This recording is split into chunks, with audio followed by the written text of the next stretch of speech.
Hello and welcome to the first ever, the inaugural Drag Illustrated Awards. I am your host, Wes Buck, checking in from glorious Fort Worth, Texas on this wonderful Wednesday night. Of course, with me, as always, my co-host, Mike Carpenter. What's going on, brother? Good to be here, man. Excited to be here. This is going to be a big night. I think this is going to be a really big night. I do want to remind all of you out there watching, first and foremost, thank you so much for joining us. Thank you so much for being a part of this. We believe deep into our souls, at our core, that drag racers deserve things like this. You out there watching, the men and women that make this sport great deserve to be celebrated. We all go into the sport of drag racing well knowing we're not going to win a lot of money. We're not out here to seek riches. There are those that accomplish that. There are those that are able to achieve that dream.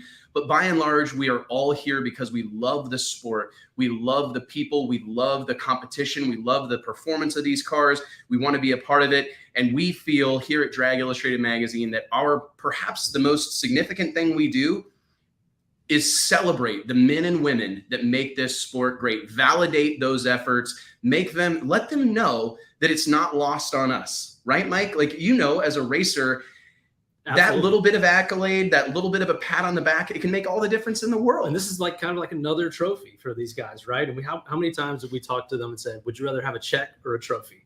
These kind of trophies last forever. And I think receiving an inaugural Drag Illustrated Award is going to be a big deal. I really do, man. As always, we are joined tonight by our other partner in crime, the one and only Murder Tundra, JT Hudson. What's up, buddy? What's up, guys? What's up, Chief? Man, What's up, you've been a part of this since we started throwing this idea around the middle of last year, JT. Yep. It has been a laborsome task. Let's be honest. This has been a laborsome task, but I do believe it's been a labor of love. Do you agree? I agree. There's not a lot of people, anywhere in this sport that are willing to go out and put your name on something. You're going to make enemies. You're going to make people mad. Hopefully everybody realizes, that, what do you always say? A high tide lifts all boats, right? And just being nominated and having these awards and something to strive for, I think is a big deal.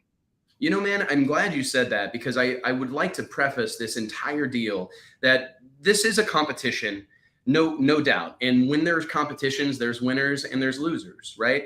Yep. However, we have made a very special effort, and I hope that everybody involved in this whole process, everybody that's been nominated, understands and appreciates the fact that we want everyone to win. Yeah, and if everybody could win, we would. But what makes it special is that there's only one winner, right? What makes it significant is that someone was chosen. And you make a great point, JT, that something that I've been especially proud of here at Drag Illustrated, really since day one, 15, 16 years ago, was our willingness to put ourselves out there, to say what we think and live with the consequences.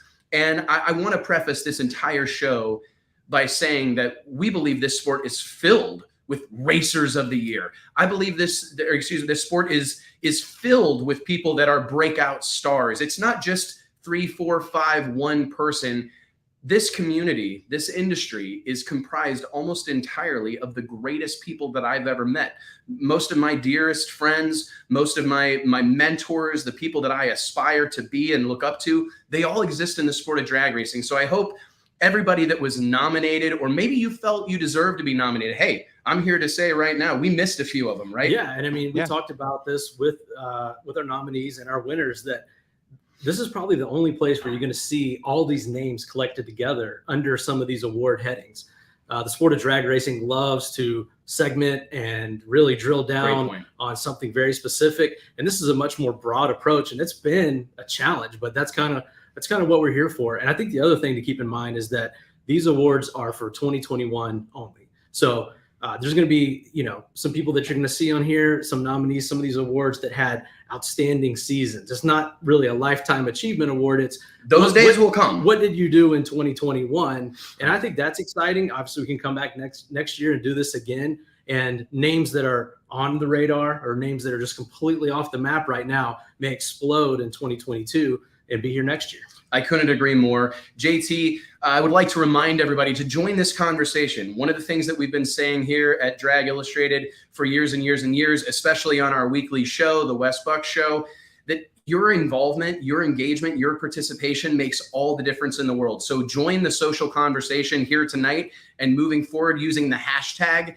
DI Awards, hashtag DI Awards. We want to know what you think, right, wrong, and different. We've stuck our neck out there and we want to know what you guys think. Every Wednesday on the show, it's those comments. It's great to talk to all these big stars. It's great to talk to all these important people. But what really makes the difference is each and every one of you. So please do us a solid, click like, click share, click subscribe, help us spread the gospel of drag racing and make these men and women feel good about, let's face it, burning their money on the 8,000-foot and quarter-mile drag strip. Exactly, man. Hey, and how cool is it to be here tonight on really the eve of the 2022 season kicking off? Pomona really kicks off in earnest tomorrow. I think the sportsman classes hit the track tomorrow.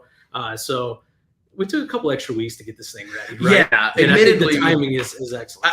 Admittedly, if it were up to us, we probably would have postponed it even longer. However, we really, I think we've lucked out. The timing of this has been pretty spectacular. The fact that we're able to do this tonight, like you said, Mike, right before the NHRA season kicks off, huge tip of the cap to all those race teams that have made their way out west to Pomona, to Auto Club Raceway there at the Fairplex. We're looking forward to following along with you, not just this weekend at the Winter Nationals, but all season long. Very exciting time, man. Let's go through all of our award categories. We do have 15 award categories to go through. And Wes wanted to have 48. I had 48 we worked drawn hard up to get it down to 15. I had 48 drawn up. We will start the night, ladies and gentlemen, with our social media influencer of the year. We will follow that up with rivalry of the year, moment of the year, track of the year, promoter of the year, the first ever, the inaugural John Force Showmanship Award, which I'm especially excited about, to be honest, ambassador of the year, track tuner of the year, crew of the year, race of the year, pass of the year, breakout racer of the year, our outlaw racer of the year, our sportsman racer of the year, and we will get the chutes out and kind of take this thing through the finish line with our inaugural racer of the year award. Super excited about this deal, which man. will actually coincide with the launch of our latest issue of Drag Illustrated tonight. As soon as the show is over and we've announced all the winners, we will go live with the newest issue that has all of this content in it, all the interviews that we've done. And it'll actually probably be in your mailbox before you know it. I would say within the next couple of days. So pretty cool to be able to, leverage this digital platform, get this message out to you guys, but then also have something waiting for you in your mailbox if you are a DI subscriber, which we hope you are. And I want to touch on that, a little self-serving pat on the back, especially to my guy here, Mike Carpenter, our entire team at Drag Illustrated, our editor-in-chief, Nate Van Wagenen, senior editor, Josh Hatchett, social media coordinator, JT Hudson, and Dion Walrath, who's off camera right now, Nancy Copen, Caroline Fox, Van Abernathy, Kyle King, Brett Underwood. We have an incredible group of people here that I'm personally so proud of. And I'd like to take just a moment here to celebrate the fact that we mailed this latest issue of Drag Illustrated magazine, our annual, the first ever Racer of the Year issue, to the largest number of subscribers that we ever had. That's Even correct. in 2022, with all this technology and everything at the tips of our fingers, right? Yep. We mailed more copies of this magazine this month than ever before in our 16-year history. So congrats, man. Yeah. Good right? deal, right? It was kind of an awkward moment. Are we Let's bumping? cheers. Is this Let's COVID? cheers. Let's cheers. Yeah, there we go. No, COVID's an elbow No, bump. COVID's over from what I heard. I heard COVID's over. And another cool thing is that Brett Underwood is going to be at Pomona tomorrow. Yeah. He's going to have this issue in hand, walking around this weekend with it. So, everything's coming together, man. It's kind of crazy. It's taken 16 freaking years, but it feels like we're finally there. JT, earlier tonight, we checked in with Drag Illustrated editor-in-chief Nate Van Wagenen, who prepared a few words for our award nominees and winners tonight. JT, let's go ahead and hear from the boss man himself. This is the first time in the 15-plus year history of Drag Illustrated that we've assembled the DI Awards. Headlined by the Racer of the Year Award, the DI Awards are our way of recognizing the people, moments, events, and places that made the last year in drag racing so special. It's our hope that winning a DI award will become a prestigious and exclusive honor for recipients for many years to come. This isn't a fan vote or popularity contest. Our editorial team debated for hours across multiple days and weeks to decide the 5 nominees in each category, and finally the 15 winners. We believe this year's DI Award winners represent the very best that drag racing had to offer in 2021. Congratulations to tonight's winners. Man, how about bringing the energy there, Nate? That, if you've never met Nate, that's Nate on the limiter right there, buddy. that is Nate Van Wagenen at 10,000 RPM. Yep. That's as good as you're going to get out of that young man. But I got to say, I don't mean to get off topic, and I kind of have a little bit of a penchant for getting off topic, but what an incredible young man. Got to spend all of last week with Nate out on Sick Week 2022, Tom Bailey and Luke Neuhoff's production down in Florida. And I'm just so proud of that young man, what he's doing and how passionate he is about telling the stories of racers. I'm so glad to have him part of Team DI. And he's exactly right. Many of the award winners that we've talked to tonight, many of the nominees that we've talked to over the course of the last several weeks, it was like an echo of appreciation, that they were just so thrilled to be mentioned in the same breath as many of these other racers. And I'm especially proud of that, to be honest. And I do hope that these racers that are celebrated tonight recognize the time and the energy and the effort that has gone into this. And to Nate's point, this has not been a popularity contest. We almost went that way, right? We talked about we were this close to making this a fan vote thing, but we felt that it would lose some of its luster because the people that had the strongest social media following would be the ones that won. It would be the algorithms that exist in Southern California that picked the winners of the Drag Illustrated Awards, and we didn't feel like that was fair. So I'm super excited. Like you said, it's a little bit of a stressful moment, right? Calling our shots, but I'm very glad and very proud of the list that we have put together. I guess it is time to dive into our very first category. Let's get into this. JT, let's dive right into our social media influencer of the year.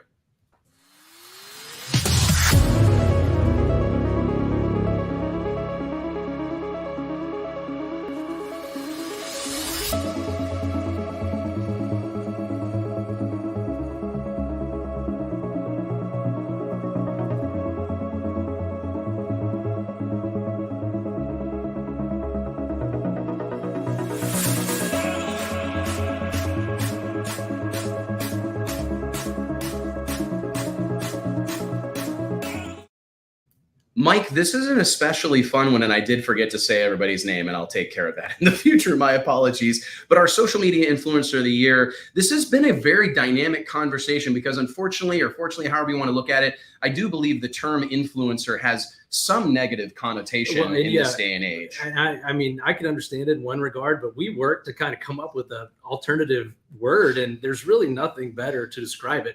And I think that it's one of those things that can be viewed in a positive light or in a negative light. But these are the people that bring it on social media. There's no wondering why this was probably the most talked about award that we had.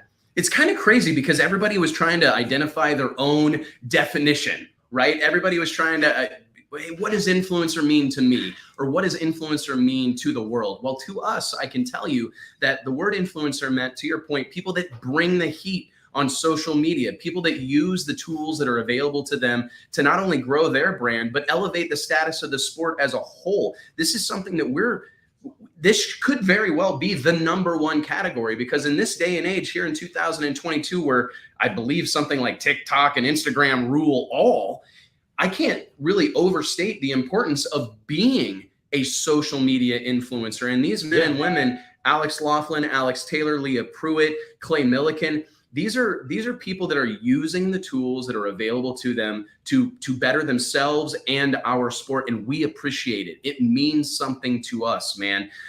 There was great debate about this one because almost every single one of these folks probably won, right? Yeah, absolutely.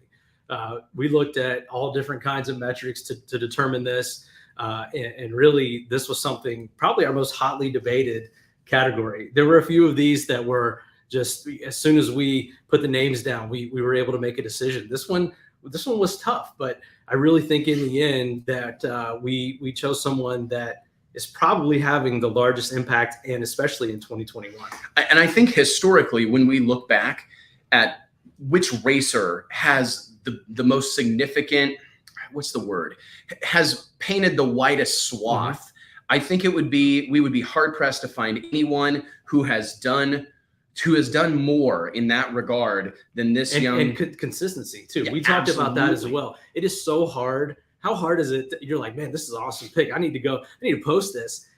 2 hours later, you're still working on the caption. It is so hard to be so consistent and dynamic with your social media. And that's something that we looked at as well.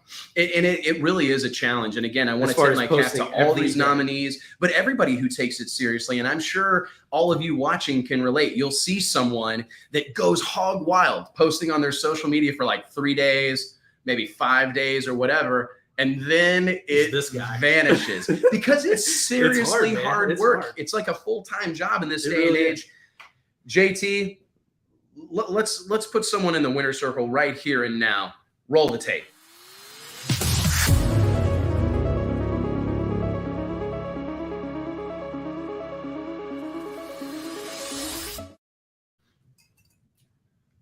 There she is, Leah Pruitt. To be honest with you, I think we could have made an argument anyway, but when you think of all the branded posts, right, behind the scenes stuff, stories on Instagram, stories on Facebook, Q&As, engaging with fans, replying to comments, which is something that is kind of few and far between. Personally, I don't think we could have chosen someone better than the one and only Top Fuel superstar, Leah Pruitt. Let's go ahead and check in with her right now. JT, is she available? Oh my goodness. Thank you so much, Wes, and to everyone else involved. It's just quite an achievement. We save all the things like tuning of race cars and building of race cars for the smart people.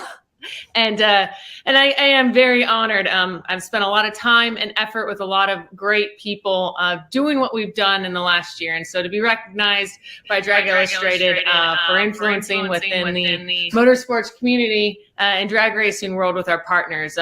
When you have brands like Dodge, Mopar, Power Brokers, Stevie DMD, Hoonigan, Heatwave, ProWay, BP Racing Fuels, Dream Giveaway, Sparkling Ice, Plus Spike, Caffeine, you have so many brands that you love what they stand for, what they do, what they taste like, how fast they go. It makes it easy to represent them.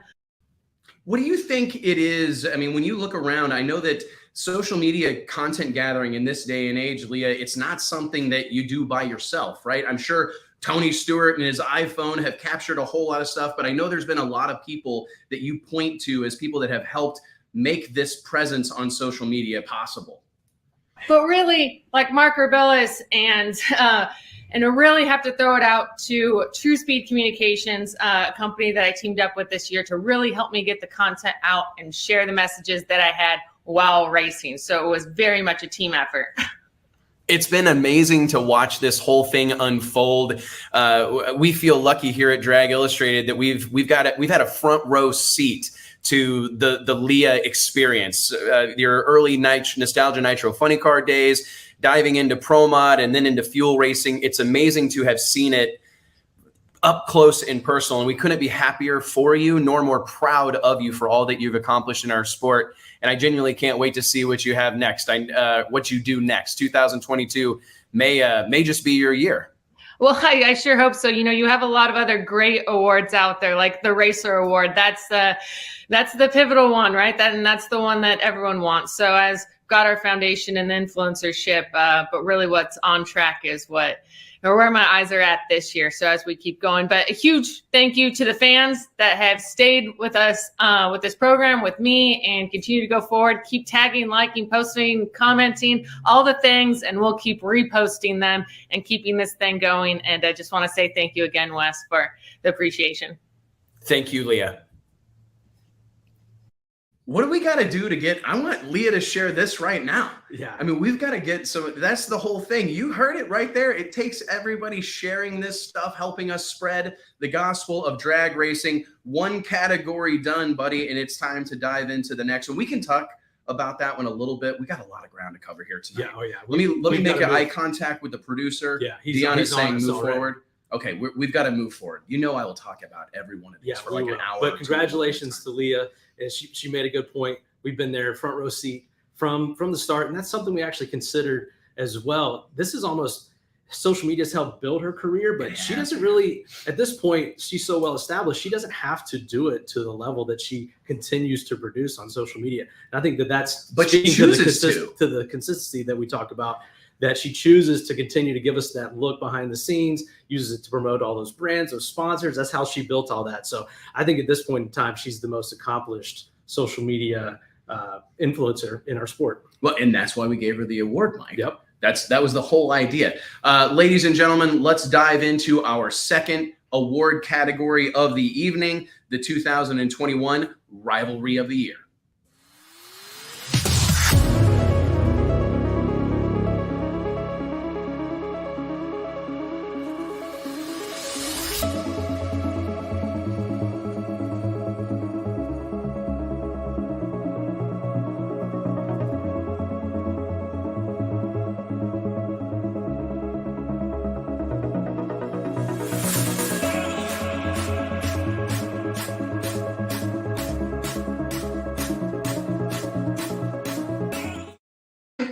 I personally feel this is an important one, guys. And this is one of those ones that when we were in the planning stages of this show, it felt a little bit like a reach. Like, are we forcing this? But to be honest, when I look at stick and ball sports and I look at many of the storylines that have propelled sports of all different types to new levels, there's almost always been a rivalry. We talk about this all the time. We're always driving this bus. There need to be more rivalries. And I think that, to your point, you said, are we forcing this? I don't think we're forcing the rivalries that are out there, but just even coming up with 4 or 5 nominees was tough. And we were kind of like, this is a little bit of a look into the state of the sport, where we are with it, that really we're not chock full of these rivalries like we used to be. So we really, to preface this award, help us fill up these nominations next year, man. We want to see more rivalries out there. We want to see this be a much more hotly contested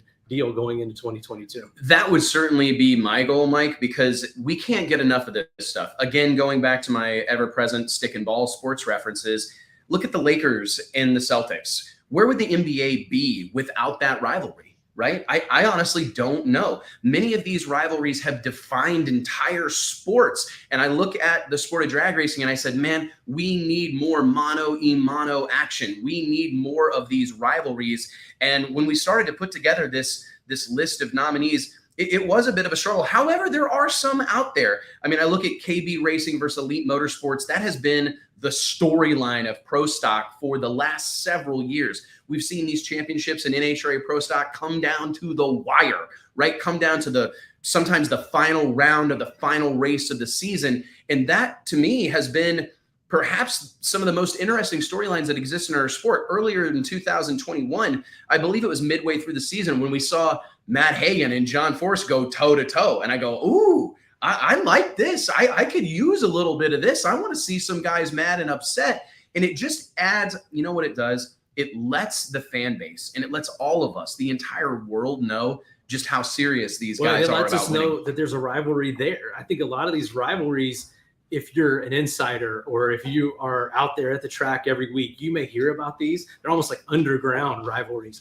We gotta let the masses know about this. We gotta let the fans know so that when they are there, they can see these two cars line up and pick a side and ride with them. That's a big part. So I would say that I think that they just need to be more pronounced, that we need to see them on TV. I think it's something that we need to not shy away from. One of the things that I'm especially adamant about or outspoken about, and when I talk to people, especially in the racing world, man, we need to lean in.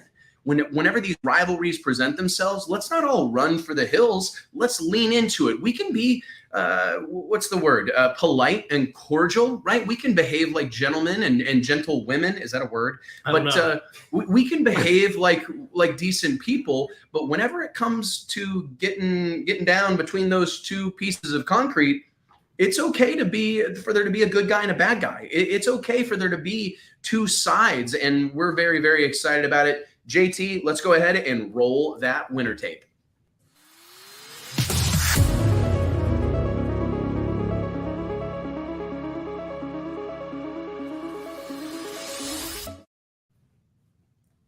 And there you have it, ladies and gentlemen, the winner of the inaugural Drag Illustrated Rivalry of the Year award, Elite Motorsports versus KB Racing. I touched on this, Mike, a few minutes ago. I think this is probably the most significant and best known rivalry that exists in all of drag racing. If you're a bracket racer, a grassroots racer, an outlaw drag radial racer, or a nitro funny car racer, you likely know that Elite Motorsports wants to take out those KB guys and vice versa. And I think part of what makes a rivalry is that it's two evenly matched opponents. And that this rivalry ticks all those boxes. On track, off track, consistency year after year. These two are always going at it. And I honestly don't think that – and we've talked about it with Greg Anderson. Elite Motorsports success has kept him going, kept him pushing. We saw that this year. I think that Erica's work and all the Elite crew, their work over the years to reach the level of KB Racing, which has been the flagship of Pro Stock for a very long time, and then surpass and win championships against those guys, and then to have KB – come back, win championship this year. It's just a back and forth slugfest over a decade now. Well, and think about the fact that, and I know it was a rough into the 2021 season for Erica Enders and company. She went into the final race of the year, the NHRA finals in Pomona, with a really good shot at wrapping this deal up, but had to taste defeat perhaps for one of the first times in her life, like at least at that level. And honestly, as hard as I'm sure that has been for Erica, Courtney, the whole Elite Motorsports camp, Richard Freeman and company, Mark Ingersoll, all the people that are associated with that car, Jake Harrison, it's hard to say, but I'm excited to see how they respond. I think you can't appreciate a good day if you don't have a bad one. And I believe, JT, we have Chase Freeman, a member of the Freeman camp and Elite Motorsports, here with us tonight to accept this award. You know, I do, because without rivalries, there's nothing else to talk about except what's going on the track. We're cordial, but at the end of the day, we want to stomp their teeth in, no matter if we're qualifying, testing, racing, it doesn't matter. We want to be hated when we're up there. How exciting has it been these last few years, especially when it seemingly always comes down to one of those KB cars or one of those Elite cars? It's exciting because we're the best. Like we have the best crew chief on the planet, Mark Ingersoll. They have some really smart people, but that's how it should be. The best versus the best. Absolutely, man. Headed into 2022, can we expect more of the same? I mean, all other sports have these long-standing rivalries, right? The Lakers versus the Celtics. In this day and age, the Yankees and the Red Sox and whatever else. Do you think we're going to see this rivalry continue at a high level for many years to come? Oh, absolutely. I don't think that, because without us, the class can't exist probably. So I think that this year is going to be even bigger. We have some proving to do. We didn't get her done last year. Greg did. He beat us fair and square. But look out for this year. We got some big things coming for him. Dude, I love that we chose that we got to hear from Chase there, right? Kind of an unsung hero of the whole deal, right? This guy drives the truck, and he's really like the glue of that team. So it's cool to hear from Chase. I think, honestly, it's important to check in with crew members many times, because the whole reason we do that Drag Illustrated crew chief issue, it's really not about crew chiefs and tuners. It was just the coolest term that we could come up with to make sure that we had an opportunity to celebrate the guys putting up the awnings, the guys driving the trucks, the guys dragging around projects, the guys burning their fingertips off, their fingerprints off their hands, working on clutches. It's so important. Chase ticks all those boxes. He ticks every single one of them. Super passionate, and one of the best guys out there in the pits too. So really cool to hear from him. And it reminds you that it's not just the men and women that are behind the wheel that are invested in these deals, right? Yeah. It's not just them. It's the crew chief. It's the crewmen. It's everybody involved. And it's exciting, man, because you always wonder how people are going to respond when those back-breaking moments happen, right? I mean, in all fairness, if you look back at 2021, Greg Anderson should have ran away with that. Right. He really should have ran away with the championship. By all accounts, he had the best car on any given weekend, but there were a lot of drivers and tuners that were able to close the distance and be the ultimate difference maker. So to see what this rivalry looks like in 2022, I don't know that there's anything in the NHRA Camping World Drag Racing Series that I'm more excited about than to see what happens in Pro Stock next year. Yeah, absolutely. I agree. And it's we saw Greg Anderson have the best car, really rolled off the trailer at the World Door Slammer Nationals. I think he had a dozen #1 qualifiers. Yeah, and so again, we talk about the rivalry, talk about Elite Motorsports and how those guys kind of battling back when their back is against the wall. We saw that with Erica so many times, and she was able to pull it out year after year. And then last year it just didn't work out in the countdown. So to see them come back and to see that rivalry in full force with all the youth and the new programs they have at KB Racing, 2022 across the board is going to be stacked in NHRA, but we're continuing to watch the Fast Door Slammer class in Pro Stock for this rivalry. So on to the next one, Wes. Let's do it, JT. Let's dive into our 2021 Drag Illustrated Award for Moment of the Year.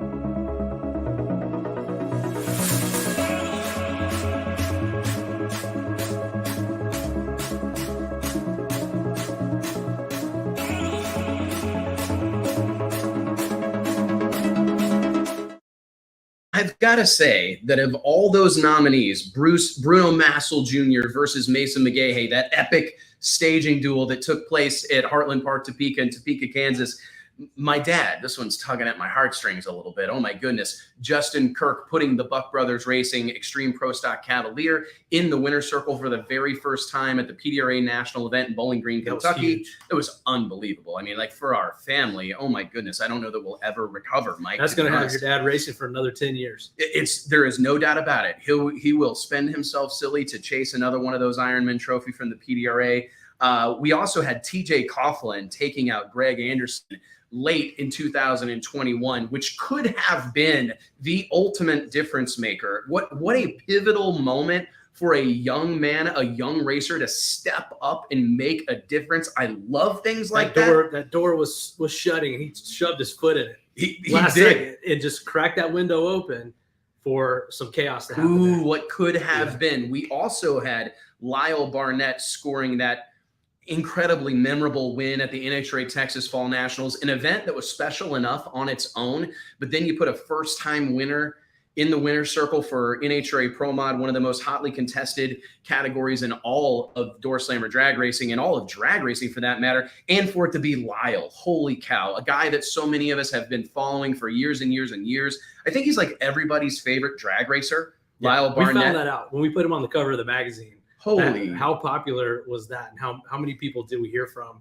Best cover ever, man. I mean, he really galvanizes everyone. Everyone loves to see that comeback story. And we cannot forget, this is the only category all night long that we have six nominees. And that sixth one, J.R. Todd, behind the wheel of the DHL funny car, struggling with some sort of clutch issues. Yeah, kind of a sleeper moment, right? A sleeper moment. It's one of those moments where you saw it and you were like, what the hell did I just see? And then they had to go, you had to rewind it, right? Or back up the catch DVR. that slow-mo replay. Yeah. And to realize that this old boy is behind the wheel of this funny car, whacking the throttle to get it to stage. Incredible drag racing moment. I think that there are racers around the world who watched that unfold at the NHRA US Nationals Sunday, a rare Sunday elimination day at the NHRA US Nationals here in this global pandemic we're operating in. J.R. Todd whacks the throttle to bump that DHL funny car into the beams. Incredible moment.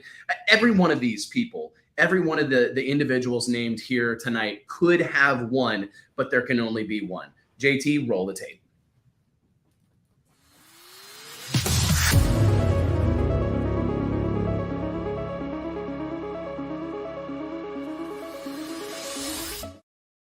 If there was somebody who deserved a victory here tonight, he had a few of them in late 2021, and he's had several victories in the small tire ranks throughout 2021 behind the wheel of the beloved Beer Money Mustang. But I got to tell you, man, Lyle Barnett. What an incredible drag racing moment. And I think one of the things that we all kind of slept on, how about that poise, right? To climb out of the car after a whole shot victory, slap on the old winner's circle hat and bust into an all-time great top-end interview was it with Amanda Busick? I believe so. And that was the first thing that struck me. I mean, we know Lyle, but then to see how prepared he was for that moment. And this is a guy who raced locally in North Carolina, in my neck of the woods for a very long time, had the accident in a radio car, is known for the beer money car, no time, no prep deal in the Carolinas. But then to go out on the biggest stage in door slammer drag racing in Nhra Pro Mod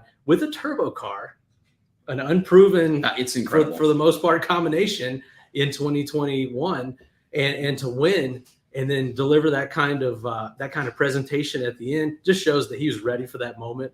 And I just think it's awesome to see someone cross over from the small pond to the big pond and be able to carry that success. And someone who's been through what doesn't happen often, right? I mean, we've seen it time and time and time again that you have all this success on a regional level or in a certain segment of the sport, but whenever you go to the big dance, and let's call a spade here, the NHRA, without question, the big dance, and to see Lyle able to go to that level, to go to perform under those bright lights at the level that he has, it's been absolutely incredible. I believe we have Lyle Barnett in the green room right now. I'm heard he's dressed for the occasion. What do you make of this whole deal, Lyle?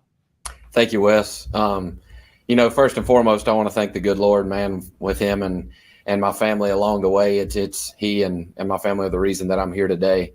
My mom, my dad, my beautiful wife, Melissa, who will soon to be the mother of our first child here in just a few months. God bless us. But to be nominated for the 3 awards that I was nominated for is an honor in itself. But then to be the recipient of the first ever Moment of the Year Drag Illustrated Award is life-changing, really. It's a dream come true. I didn't win this on my own.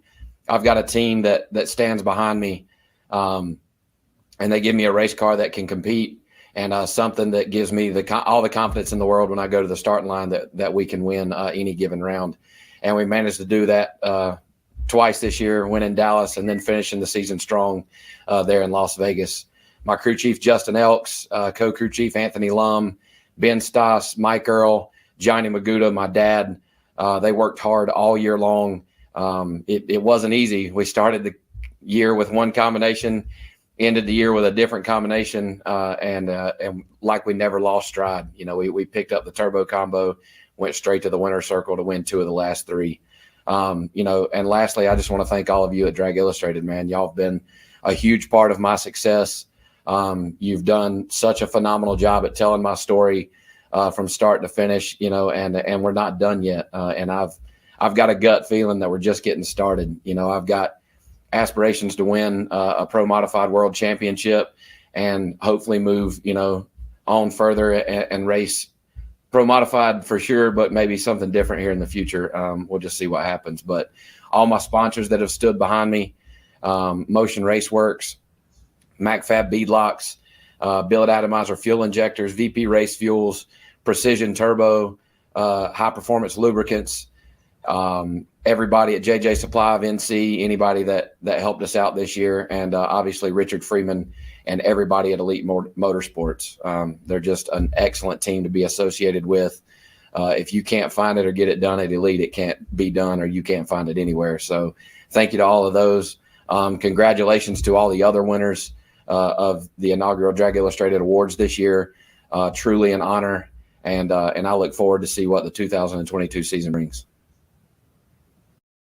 Holy crap, can we get Lyle to do the rest of the award acceptance speeches? This dude is built for public speaking. Oh my goodness, congratulations, Lyle. Thank you for joining us tonight.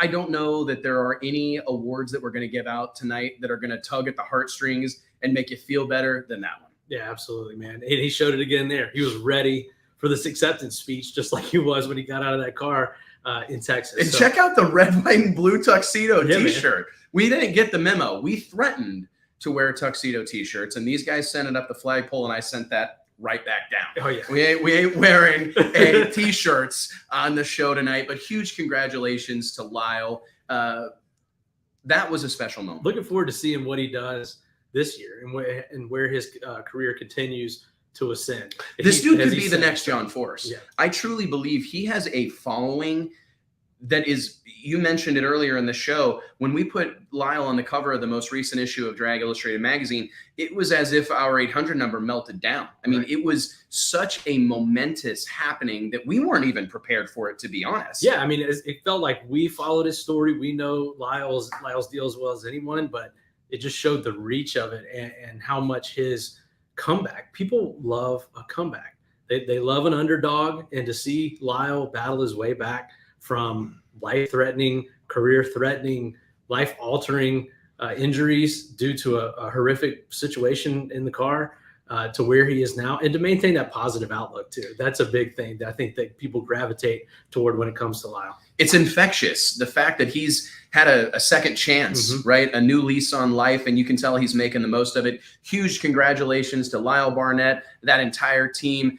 He mentioned Justin Elks in his acceptance speech, Modern Racing Zone. Great human being, a great group of people, his parents, Mark, Tammy. These people deserve all the success that comes their way. JT, let's dive into our next category, which I believe is the 2021 Track of the Year.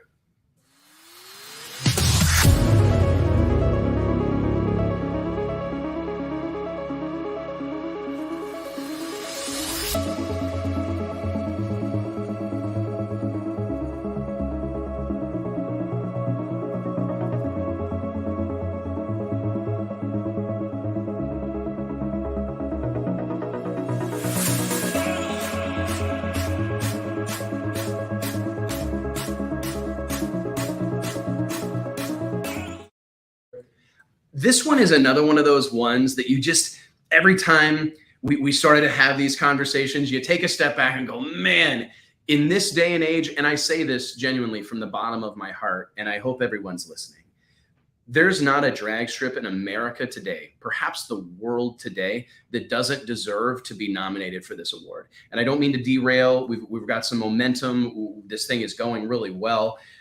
But I got to say, it's important, ladies and gentlemen. There are a whole lot of tracks that didn't survive. There are tracks that didn't survive COVID. There are tracks that didn't survive this global pandemic. Well, even before COVID. Even before Owning COVID. a drag strip and operating a drag strip in this day and age is an uphill battle. Do you know what FBC is? No. Okay, it's full body chills. Okay. I hear that's what the young people are saying right now. Right. I have them. Full body chills. My word is goosebumps. But you're exactly right, man. FJB.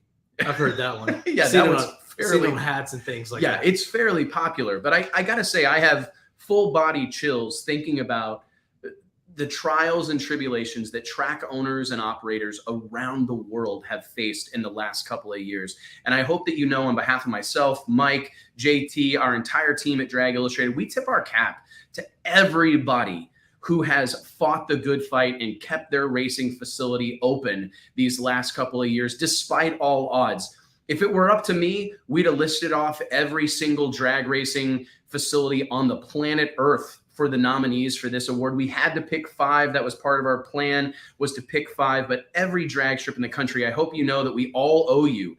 The fan base, the competitor base, all of us that care about this sport, we owe you a debt of gratitude. We appreciate what you're doing out here by keeping your doors open, giving racers a place to race. Means the world to me and our team, and I hope you all know how much we appreciate it. But let's look at this list real quick, Michael. The Texas Motorplex pretty much set the world on fire in 2021. One big event after another, kind of culminating with the Texas Stampede of Speed, an inaugural event, October of 2021, 7 full days of racing. We also had Summit Motorsports Park, and there were some people that reached out to me and said, hey, Summit's on a comeback year. Norwalk, this is their first year open. And I said, that's the reason we're celebrating them. And it's weird to hear Norwalk's on a comeback year. I mean, comeback from what? These guys are always at the top of every list. And the only thing that was able to stop them was COVID in 2020. And they made the decision to not open that year. But other than that track is I think that's what was so impressive about it, to be honest, was that I look at that facility, and when I tried to wrap my head around them closing for an entire calendar year and then coming back as good or better than ever, it just warmed my heart. I feel like the Grinch. My heart grew 6, maybe 9 sizes. I'll move down the list. Vandamir Speedway, much the same story. Yeah. Right? A track that fought local bureaucracy to try to keep the facility open throughout the global pandemic, fought the good fight, I believe, in many ways. Won. Bradenton Motorsports Park, kind of not a new facility. I believe that facility kicked its doors open in the mid to early 70s, been around for a hot minute, but really burst onto the scene the last couple of years, led by Victor Alvarez and Wade Rich. Incredible couple of seasons behind them, especially a very strong 2021. And let's talk momentarily about Tommy Franklin, Judy Franklin, Tyler Crossnow, and everybody else associated with Virginia Motorsports Park. That place has quickly become, what do you say, like maybe one of the door slammer capitals of Absolutely. the world. I think Tyler told us multiple times it has, maybe it's a plaque or something for the smoothest concrete surface on the planet. And that is a testament to the ownership of the Franklin family and the Tyler Crossnow at promoter there. And I think that all these tracks, when you say all these names, I was thinking in my head, what do they have in common?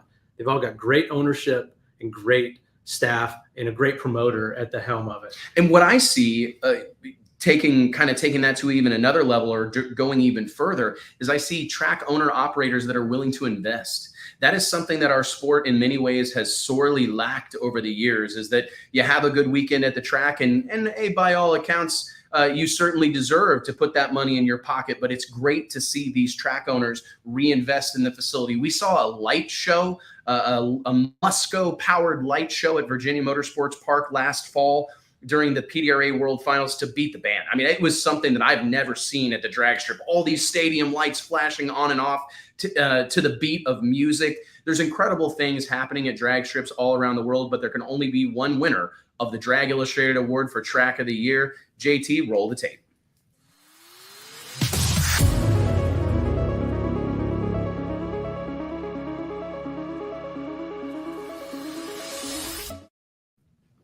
That was, we need to make those videos longer in the future. Yeah. Because it was just like the music peaked. And then I thought, oh crap, it's time for us to talk again. We're trying to get a swig over here. We're trying to get a swig over here. Huge congratulations to the entire team at the Texas Motorplex. I honestly felt it would take something really significant. When I looked at all those tracks, the ones that were on a comeback season, right? Yeah. Kind of on a comeback tour in 2021. Obviously, a lot of positive things happening at Virginia Motorsports Park. I believe more to come. But if you had to pick a facility that really moved the needle last year, I don't know that you can look past the Texas Motorplex. Absolutely. They really brought it all year and at a national event level too. And they kind of went to NHRA with, hey, we got some off-the-wall stuff that we're going to do, whether you guys like it or not, for the most part, which I think is another reason why we gave them the nod. Sometimes, you just can't get out of, I don't want to say can't get out of your own way, but you need to have things like this forced upon you, like the Stampede of Speed, like some other things they had going on to show that they'll work. And I love that they had a multi-year plan when they went into the Stampede of Speed. They involved the local government in this. They did everything right to really make this sustainable for years to come. And I think that we're just seeing the beginning of Texas Motorplex really achieving another level, which is similar to where it was in the late 80s when it opened, and it was something that no one had ever seen before. I mean, how crazy is it to think that there's another level to what they're doing at the Texas Motorplex, right? These guys have been kind of moving the needle. It's a phrase I like to say a lot, but they've set the bar since day one. And to think that they're still doing that in 2021 and 22, it's absolutely incredible. And I believe, if I'm correct, we have, this is crazy to say out loud, Mike, we have the one and only living legend, Billy Meyer from the Texas Motorplex, checking in with us right now. Billy, congratulations, my friend. Thank you very much. It's pretty exciting news, obviously. We weren't expecting this, but I, with our team, love to accept it, and it's an exciting honor. What do you make of the group of people that you have put together there between your daughter, Christy, Andy Carter, GM, an incredible track staff? It really feels like the Texas Motorplex has been a legendary, iconic facility for many, many years. but it feels like you guys even leveled up again in 2021. What do you say about that group of people? Well, I would say ever since the day we opened, we've had a phenomenal staff, and that was one of the key parts of having a successful business. I mean, when I opened, I got the Texas Rangers head of their concessions to come over to the Motorplex, which was a big deal. I ended up with the San Antonio Spurs ticket manager. I mean, so we've always prided ourselves on having extremely quality people, no matter what position it is.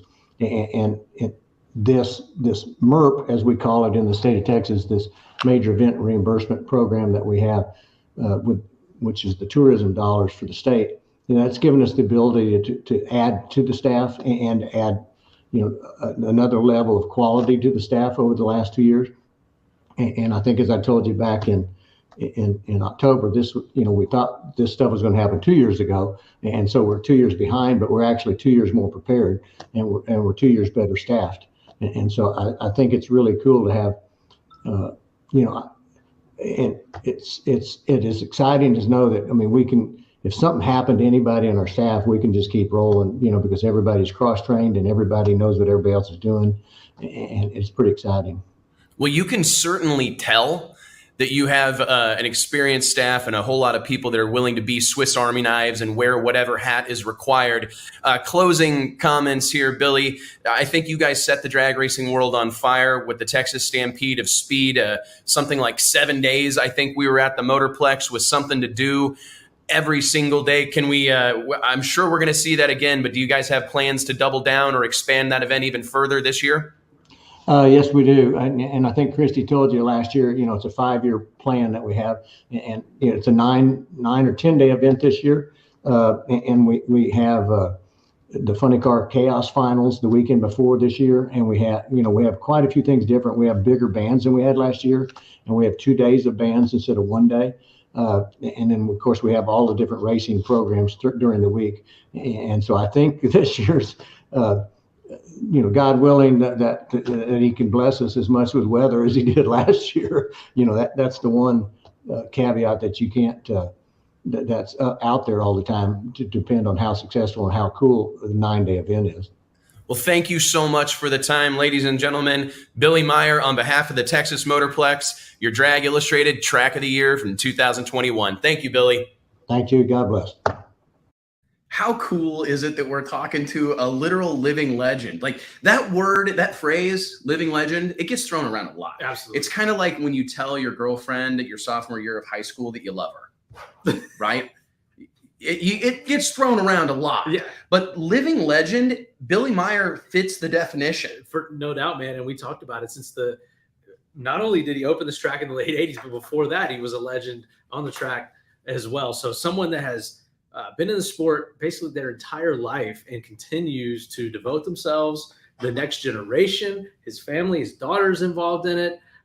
It's just something that's cool to see, the excitement they have there. Andy Carter, everyone, the whole staff, Cheeseburger, you know them all. These are DeMarcus, yeah. Cheeseburger, all my boys out there, TJ Bailey, right? All my guys right down the road at Texas Motorplex, for real.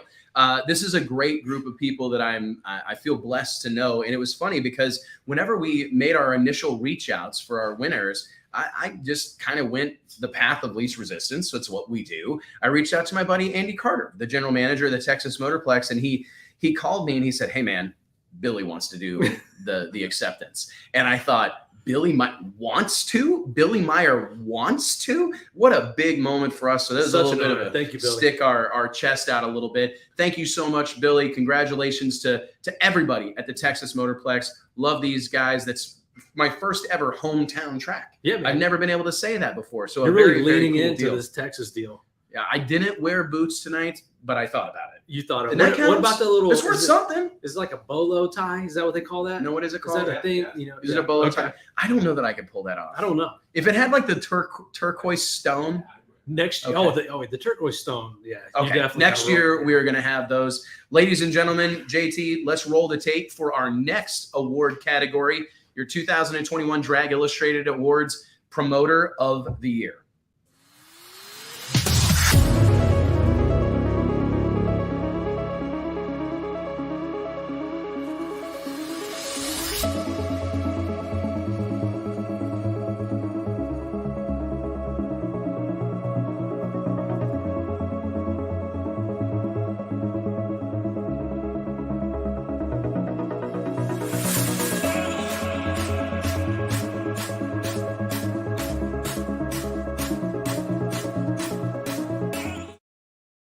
You talk about getting people fired up and talking. You start throwing the term promoter around. I think that's even my more goodness. controversial than influencer. I think it is. I think it might be the only term used tonight that's more controversial than the word influencer. But I tell you what, man, drag racing right now is blessed to have a host of incredible promoters that are working in our sport. Don't you agree? And a lot of youth on that Yes. reel there. A lot of youth, a lot of people that are bringing some fresh ideas to this deal and are really devoting themselves to it. I love to see that. The thing that I think that I want to go back to a point you made, Mike, really at the beginning of the show, is that I would like to remind folks that this isn't some sort of lifetime achievement. This is contributions made to the sport of drag racing in the previous year, in 2021. And when I look at this list, that includes people like Victor Alvarez from Bradenton Motorsports Park, Sam Corcus from Pilgrim Studios, and the creator, by all accounts, of Street Outlaws and No Prep Kings, Bill Bader Jr. from Summit Motorsports Park, Andy Carter from the Texas Motorplex, as we just talked about, Tyler Crossnow from the PDRA and Virginia Motorsports Park. This is an incredible collection of people that are all doing their damnedest to move the sport of drag racing forward. I look at what No Prep Kings has done and what they've contributed to the sport of drag racing. I look at the PDRA. Oh my goodness. I would argue that is the most competitive drag racing that's happening in the United States of America. Bill Bader Jr., we talked about the challenges of coming back from being closed for a full year, all the things that they're known for, their Night of Fire in July. Independent events. Independent events. Is something that, you know, if you're a national event track and you know you've got your event every year, you've got your weekly bracket program, but to have these innovative exhibition one-off events like the Night of Fire, PDRA, Tyler, we talked about him. He's got his plate full of PDRA and the Shakedown Nationals. Yes, Shakedown Nationals, PDRA Pro Stars, and of course, Victor Alvarez with the Snowbird Nationals and the U.S. Street Nationals. Along with FL2K Sport Compact Evolution. That's a track that is building a brand very quickly on independent events. And we've said for years at Drag Illustrated on the Wes Buck show every Wednesday afternoon at 2 p.m. Central Standard Time that we believe we're living in an era of the independent events. God bless these touring series. God bless these points earning series. But we're in a time of festivals, right? We're in a time where got to do something different. People really like to and people tend to gravitate to these big one-off events. And we're blessed right now in the sport of drag racing to have a slew of them. Let's go ahead and talk about our winner. JT, roll the tape.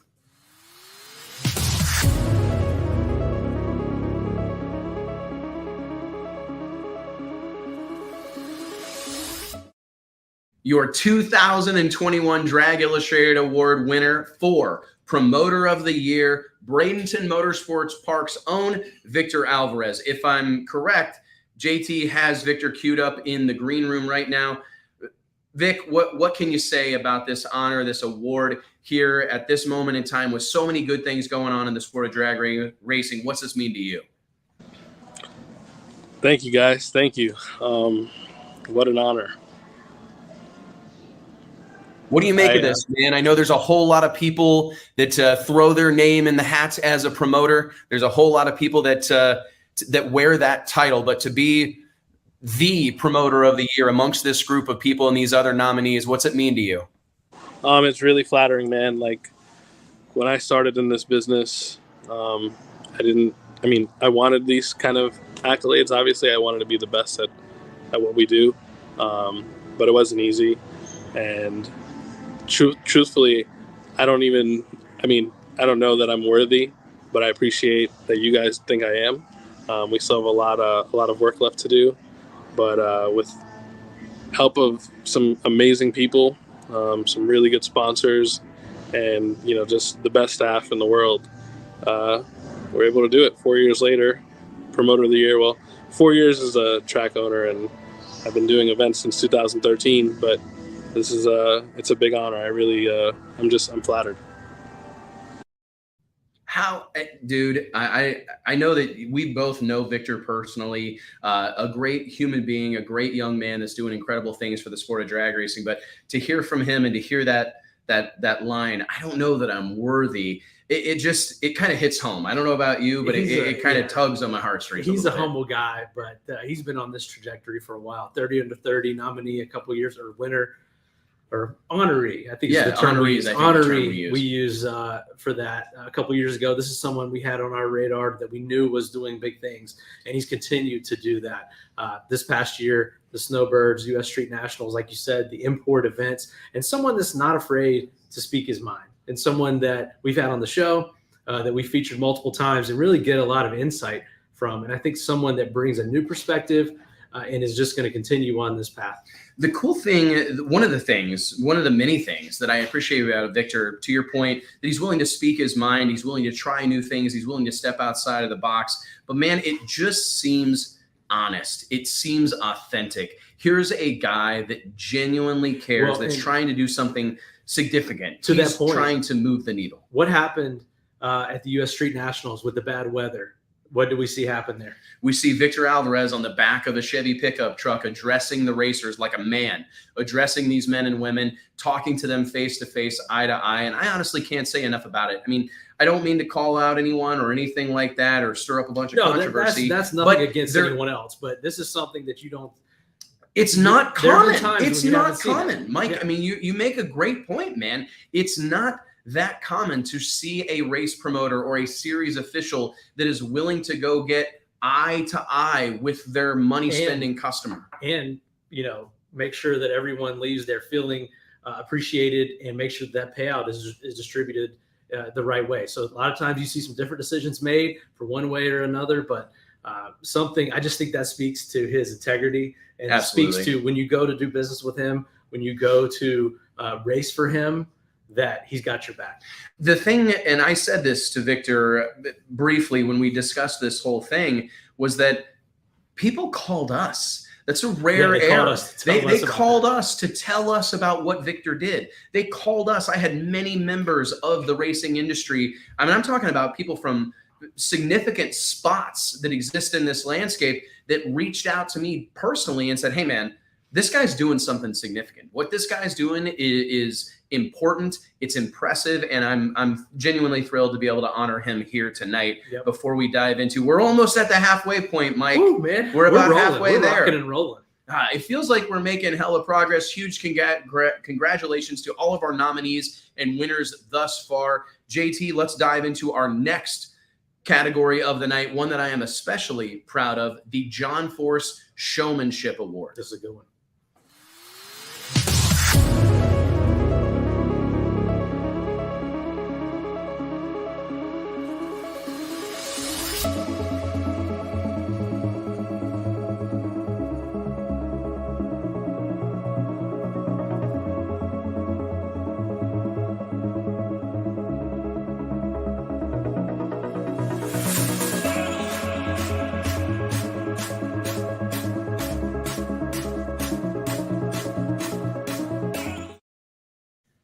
We will dive through these names real quick.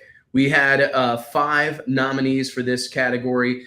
Top Fuel Racer, Nitro Pro Mod Racer, the one and only, I think everybody's favorite drag racer, Scott Palmer. Matt Hagan, who I truly believe came into his own in 2021. I called him personally. I said, hey, man, thank you. I feel after 3 championships and all that Matt Hagan has accomplished in the sport of drag racing, it was just in 2021 that I felt like I got to know who he was. I got to see a little bit about how much this all means to him. I was massively impressed with what he brought to the table in 2021. Stevie Jackson, what can you say? Whether it's on YouTube or Facebook or on the drag strip, this is a guy that knows how to get people talking, right? Stirs things up wherever he goes. Every conversation we have is, what if Stevie this? What if Stevie that? What if Stevie was there, this would happen.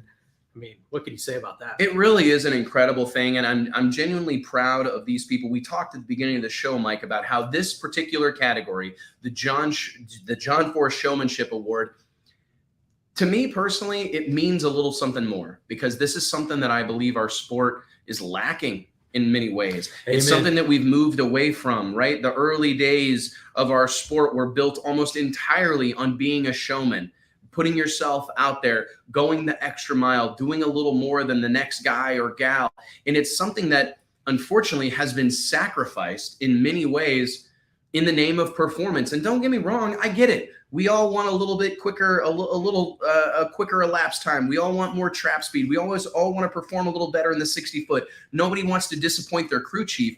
But I'm telling you, the magic of drag racing for so many years has been big burnouts, header flames, throttle wax, dry hops, outrageous interviews, and everything in between. And I really do think that the reason we named this category the John Force Showmanship Award, because he was the guy, I'm not going to say the first, absolutely not, but he was someone that really embraced putting on a show and accepted and embraced the fact that it extended beyond the drag strip. The show extended to the pit area. The show extended to the top end interview. Well, he showed that you could put on a show and also win championships and also be the most successful drag racer of all time. So I think that is something that we talk about the old days. We talk about technology, the way it's changed this. We say we didn't know any better in the old days. We did big burnouts because we didn't know any better. We did dry hops because we didn't know any better. It's almost like we need to go back to that mentality and pretend like we don't know any better, because knowing better has kind of robbed us of a lot of this. You know what? I love personally to pretend like I don't know any better. Me too, man. I mean, I think it's one of the funnest mental states to be in, is pretending but like these you don't guys know any better. on this list, these racers, they kind of go against that grain. And even though we know better, and it may not be the best for the parts, it may not, it may cost a couple of numbers on the track, they do it anyway. So that's what it's all about. And it's a difference maker, because if you poll fans on the internet, they will tell you that, man, they want to see bigger burnouts. They want to see the cars dramatically backing up and lifting the bodies and people cleaning tires. All of that pageantry and showmanship is a difference maker at the bare minimum. And I think it's important to celebrate those that are willing to throw caution to the wind, that are willing to sacrifice a few numbers here and there for the love of putting on a show and to bring people out to the sport of drag racing. Let's talk about our winner. JT, roll the tape.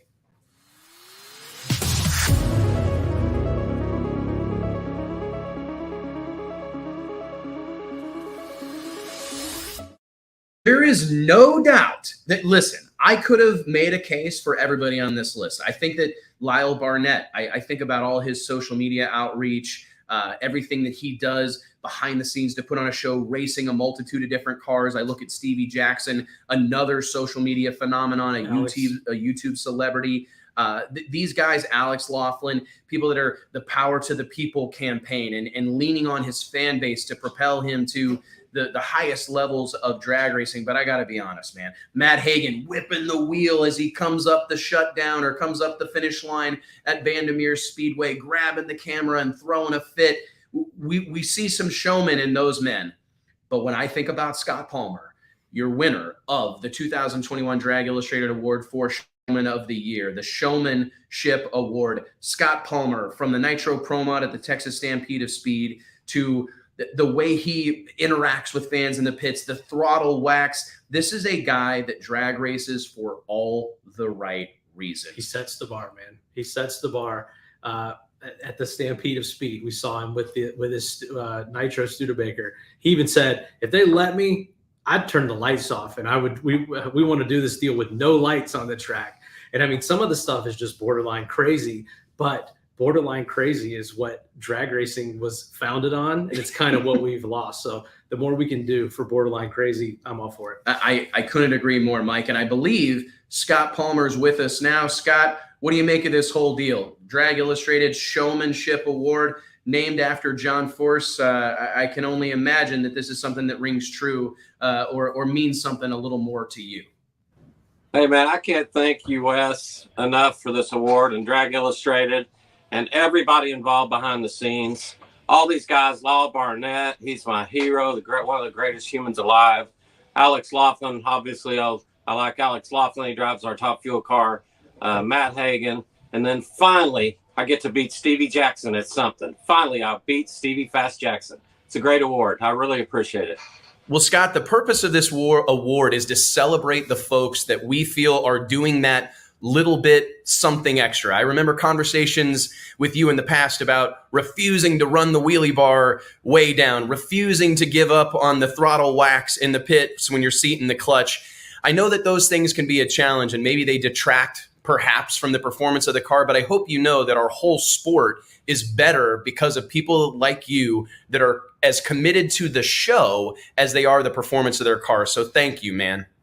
Well, that's just the way I've always done it. And when I was a kid, you watch all these showmen like John Force back when I was a kid. I mean, think about all the guys who grew up watching him that wanted to do big ass burnouts like he did back then. And, I mean, that's just what kept me going.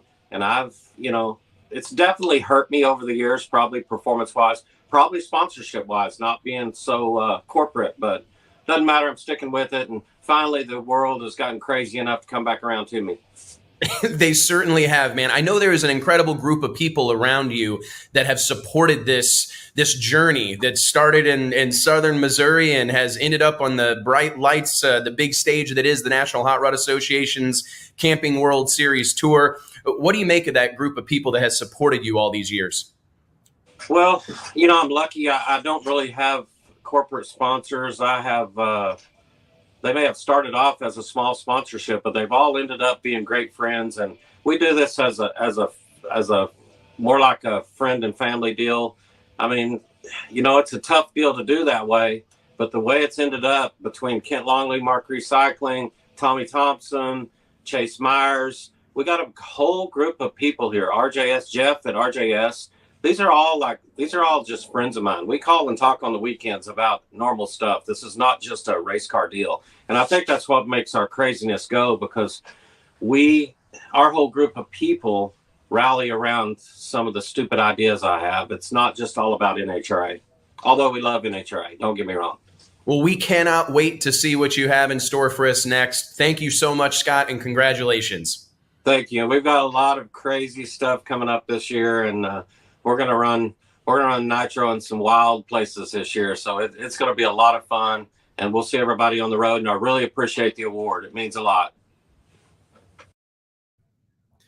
Man, Scott Palmer says he's got more crazy stuff in store. That's I'm sweating a little bit. Yeah, I'm genuinely concerned. If Scott Palmer has more craziness in store, I honestly, I can't imagine what that could be. But just talking to him, am I wrong? I want to talk to Scott for the rest of the night. I need bedtime stories from Scott Palmer. Just a great dude. And when we go to talk to him, to interview him, he thanks us first. Thanks us for what we're doing for the sport. But so we're just on the same page with it, man. We totally get it as far as what we're missing in the sport now. I love that he said, I just stuck with it long enough that the craziness, that the world came back to me as far as gravitating towards his craziness. And I think that that's true. And we need to keep moving in that direction. We've seen, performance is what this whole sport's about, right? But the thing we've lost is the showmanship and putting on a show for the fans. We've got to get back to that, and people like Scott Palmer are leading the way for the sport. What I'm excited about is as we move forward, this is, I remind you all, the inaugural Drag Illustrated Awards. This is the first time we've ever done this, and I'm so proud that we have someone like Scott Palmer to kind of carry the torch, to be someone who sets the bar that everybody else will ultimately measure themselves against, because that is the kind of racer, the kind of human being that will, without question, carry our sport into the future. And it really feels like a special moment to be able to celebrate him here tonight. Absolutely. Man, I'm glad we got to do it. Ladies and gentlemen, I believe we're about halfway through tonight's program, and I want to remind everybody, click like, click share, help us spread the gospel of drag racing, help us do our part to validate the efforts of all the men and women that compete on the drag strips around America and around the world, for that matter. We all know that this isn't a sport you set out to win a whole lot of money for. All you can hope for is a little bit of glory, a little bit of bragging rights, and we were hoping to deliver that here tonight with the inaugural Drag Illustrated Awards. I think it's time to dive into another really fun category, Drag Illustrated's Ambassador of the Year. JT, roll the tape.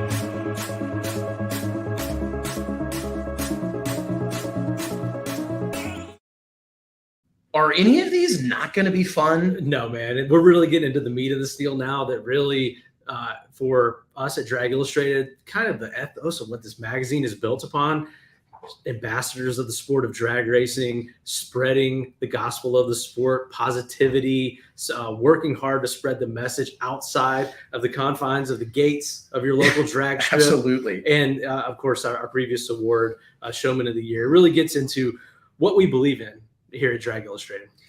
The meat and potatoes of what we do at Drag Illustrated. And I don't know that there is an honor that we're going to give out tonight that's more significant or more important than Ambassador of the Year. As you saw during that little clip, Jim Hughes, who has been a driving force in the sport of drag racing for many years, whether it was with Hughes Performance, Tucson Dragway, or now as one of the many men behind the scenes at No Prep Kings. It's incredible, his contribution, his passion for the sport of drag racing. He's one of the few people in this industry that I think that I talk to him and I go, man, I think you like this or love this stuff almost as much or more than I do. He's an unsung hero. I don't think a lot of people know everything that he's done in the sport and all of his involvement and how much he spends every day trying to improve this sport and the safety of it.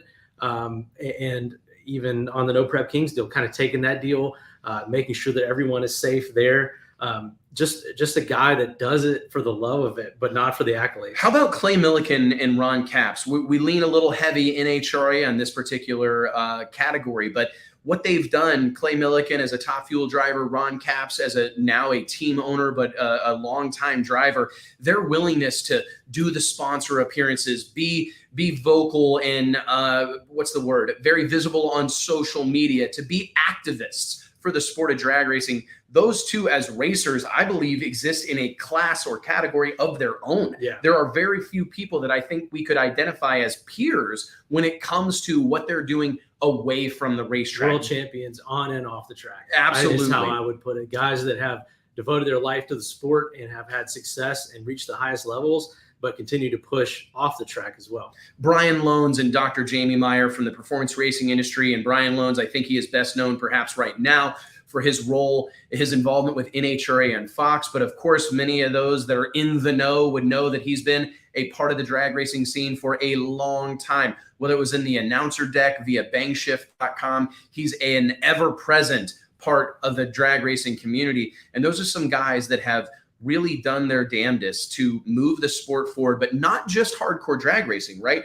All forms of car culture. I mean, I look at Dr. Jamie Meyer and what he's done over the course of the last year or so as the president of the performance racing industry, what they were able to pull off with the PRI show last year, December in Indianapolis, their newfound membership program, their Save the Race Cars PRI has movement. never been more visible and more organized and just reaching every corner of the sport and including everyone. I feel like everyone feels like they belong at PRI now. And that's a big testament to Dr. Jamie Meyer. There is no doubt about it. Let's get into our winner. JT, roll the tape.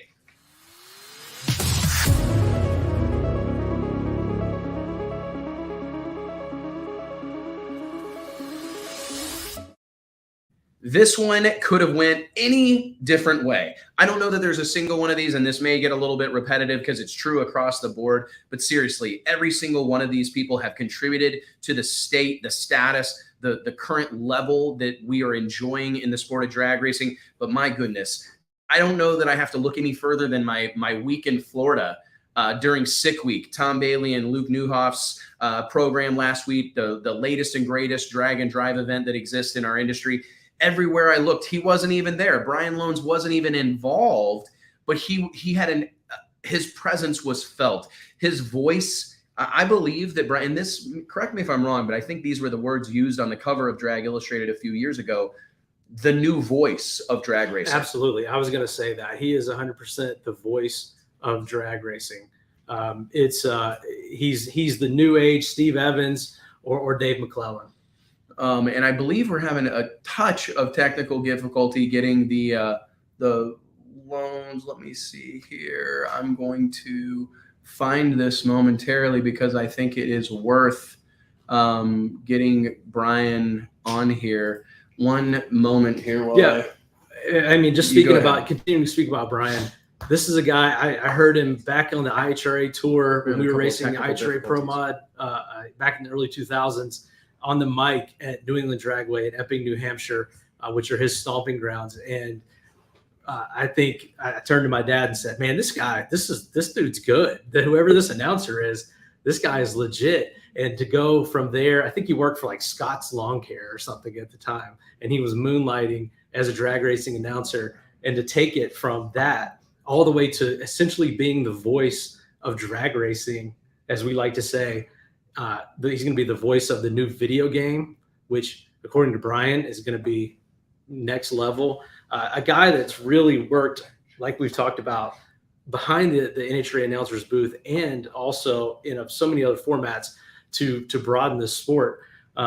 Just a guy that does it all well and with humility. So we're glad to honor him with this. And as soon as we get this video queued up, you're going to hear more from him. I believe, if I'm correct, I'm texting Brian right now, and I think it would be 100% worth getting him in here. Bear with me 2 seconds while I start to click around. I tell you what, let's go ahead and move on to the next category, and we will get Brian connected here in just a minute. It would be an absolute tragedy not to hear from our Ambassador of the Year award winner. JT, let's dive into the next one while I get this bad boy queued up. I believe we're staring down the barrel of, man, we're getting into the juicy ones. 2021 Drag Illustrated Tuner of the Year.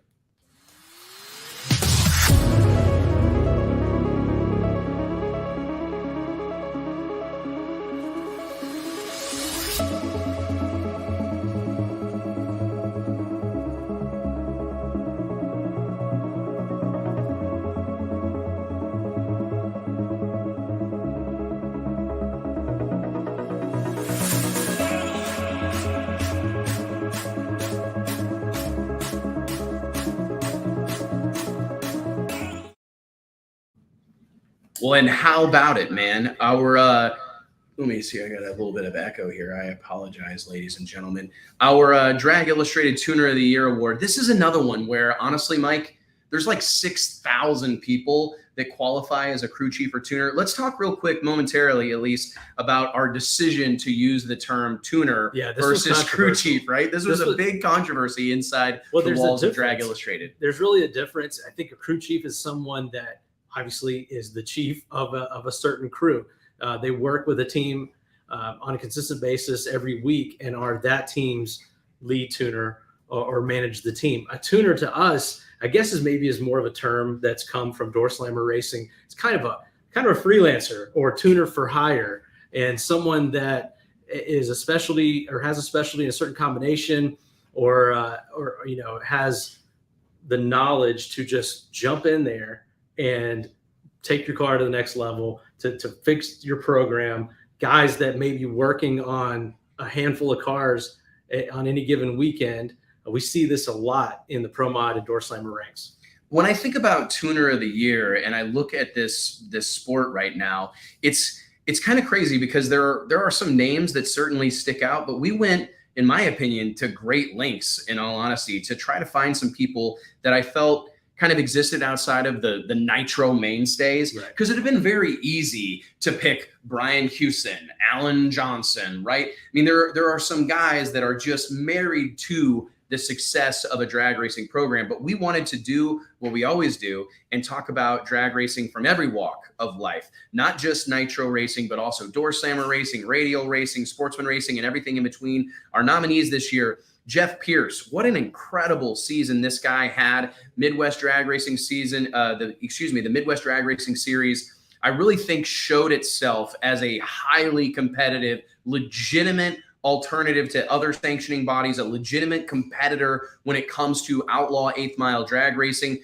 He was involved with a multitude of teams, seeing him tune in NHRA Pro Mod, but also nitrous cars, turbo cars, screw-blown cars, helped lead Joey Oaksis to the Midwest Drag Racing Series Pro Modified World Championship. A massively impressive season. Brandon Schweitzer, as a nitrous guy through and through, Mike, what can you say about Brandon Schweitzer? I think every fast nitrous car in the country probably owes some of that to Brandon Schweitzer. Yeah, you're not wrong there. They've either got his stuff in the car or he's tuning that car that weekend. He's had and just almost immeasurable influence on door slammer racing, on nitrous racing. And back to your point about Jeff Pierce, someone that started with nitrous racing and branched out to all these other power adders as well, just like a student of the game, someone that's so great with data analysis. He probably knows RacePack and even the other data acquisition platforms that are out there now, probably knows that as well as anybody, and could probably show the software writers or the developers of those programs. And what'd you say about our promoter of the year category, youth? When I look at this list, not entirely, but when I think about people like Jake Hairston, Bobby Lagana, Brandon Schweitzer, Jeff Pierce, these are young guys, relatively young guys that still have many, many years, if not decades, of high-level competition ahead of them. And I'm really glad that there have been times in the past that you ask yourself, who is the next Mark Ingersoll? Who is the next Alan Johnson? Who is the next Connie Coletta? Who are the next brain trusts, right? We talked about, you heard John Force for years and years and years talk about Bernie Federley and Austin Coyle, the brain trust, so to speak, John Medlin. And you often wonder, where are the next generation of these guys? But I'm telling you, buddy, they're right here in front of us. Yeah, no doubt about it. You may have the next Mark Ingersoll on the list here, Jake Harrison, someone who's been a part of that crew and he's a guy that actually came from the fast door slip from Pro Mod Racing on the West Coast. He and his brother, the Turbo Pig, I think that they called it, and has taken his knowledge into pro stock and overseeing the efforts of 5, 6, 7, 8 cars at any given moment. Yeah, that I think is, to be honest, when we were going around the room and just to kind of set the stage so everybody knows how this whole thing came to be, it was basically our entire editorial team was tasked with throwing their hat into the ring, to put a name into the hat, someone they would nominate or stand behind or vouch for. And we all looked at Jake Harrison as somebody. It's like, man, this guy has his hand in a lot of different cars in a super high pressure environment. Can you imagine fielding 4, 5, 6, 7 cars at a single event? Holy cow, overseeing that, massively impressive. But JT, let's find out who won this thing.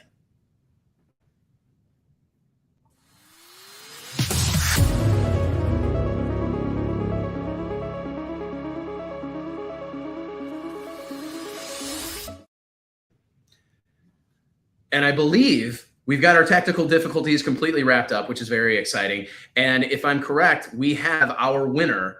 And I don't know that we could have had a tuner of the year conversation and not included this guy. And I think it would have been something of a crime after the season they had in 2021. Jose Gonzalez scoring the win in NHRA Pro Modified competition, winning the championship, his first ever national touring series championship, a huge moment for that team. And let's be honest, virtually every fast car for the last several years, and I admit that this is not a lifetime achievement award, but to have had all the success that this gentleman has had and continue it in 2021 in the fashion that they did it. I mean, it's no secret that the NHRA Pro Mod division was riddled with rule changes throughout 2021. Every time we turned around, there was another rule coming from the NHRA, something changing. And to see someone like Steve Petty stand tall, stand proud, and forge forward and ultimately win a championship despite those moving goalposts, a massively impressive performance. Let's check in with Steve right now. How's that sound, Steve? Tuner. Pretty awesome.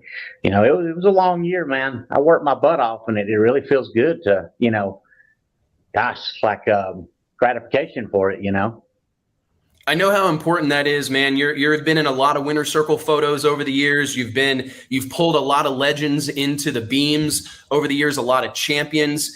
To be named to take the win as tuner of the year in a nominee class alongside Jeff Pierce, Jake Hairston, Bobby Lagana, Brandon Schweitzer. Is it cool at all to be mentioned? I mean, you've been mentioned as a Pro Mod crew chief forever, and Outlaw 10.5 before that, and Radial Tire Racing. But is it cool to see your name mentioned alongside some Top Fuel guys and some Pro Nitrous guys and things like that? Oh, definitely is, man. Yeah, to even be mentioned beside Top Fuel guys. Last year I worked with, Mike Salinas doing his Pro Mod deal, and I got to hang around AJ and got to hang around Brian Karate and a lot of the NHRA fuel guys over there. And those guys are rocket scientists compared to, my old redneck ass. Yeah, to even be mentioned that's huge. You've got an incredible group of people that have been around you for a long time. What do you make of all the support system that you've had at Proline, guys like Eric Diller, Doug, all these different people? What do you make of these people around you? I'm sure that's a big part of all this success you've had. You know, I couldn't do it without them, you know, and it goes back to you're only going to be as good as who you surround yourself with. And these crew guys I've got too. You know, if I didn't have cars that are prepared when we get to the track, you know, like Ryan Martin, we won the NPK deal this year. You know, Hobby, God, that guy could be doing pro mod. You know, I've got Craig and, you know, Pedro and Tim Davis and Josh. And I can't even name them all. I've got so many great people I'm surrounded with. And if you don't have a car show up, you know, at the track prepared, you know, there's so many things these guys do. And they deserve a lot of this.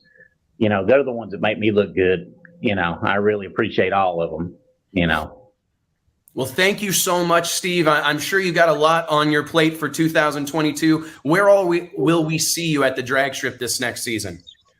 Well, we start next week radio racing, Donald's race.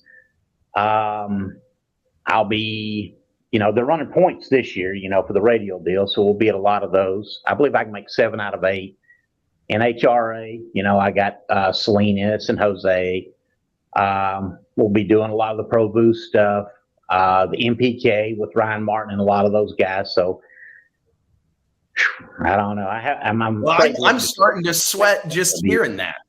I'm starting to sweat just hearing that, Steve. That's a whole lot of drag racing. It is, you know. And it's like this job I got, I mean, you start looking at it and you're going 40-something weeks a year. But, you know, I'm home Monday through Thursday. You know, it's not much different than a guy that works 40 hours a week, you know, just kind of flips your schedule around. Well, congratulations, Steve. Thank you so much, my friend. And thank you so much. I'm proud of this. Thank you. Oh, I'm going to start crying. Man, that's awesome. Steve Petty's a guy that you don't hear a lot from, but you hear his name a lot. And of course, we've seen what he does with these teams on the track. You may see him with the cigarette on the side of the wall, you know. Let's do it real quick. He's pulling somebody into the beams right now. Super slow. Yeah. And just someone, when we created this award, it just fits the bill. Kind of like Scott Palmer, just a tuner for hire, total badass, humble, but just a difference maker in so many programs. So congrats, Steve. Huge congrats to Steve Petty and that whole camp, man. And if I'm correct, I don't have it in my ear, but I'm getting the text message that JT has lined up Brian Loans, who is accepting the award for Ambassador of the Year, our first ever Drag Illustrated Ambassador of the Year award. JT, do you have Brian? What do you think of that whole deal, buddy? This is crazy, man. No, this is nuts. I knew you were asking me to come on the show. This is unbelievable. It's shocking. The group of people that were, you know, in this category are all friends, and they're all people who really work hard for the good of the sport. Jamie, Clay, you know, really every person that was named in this category is somebody that I admire for one reason or the other. So this is a shocker, man. This is a real shocker. I don't think anybody that does anything in drag racing does it to win an award, but it's an amazing honor to be recognized in this way. And I certainly, I'm almost speechless, man. I love the sport, and I love working on behalf of the sport. And this is incredible recognition that I never would have expected. So I sincerely appreciate it. Thank you.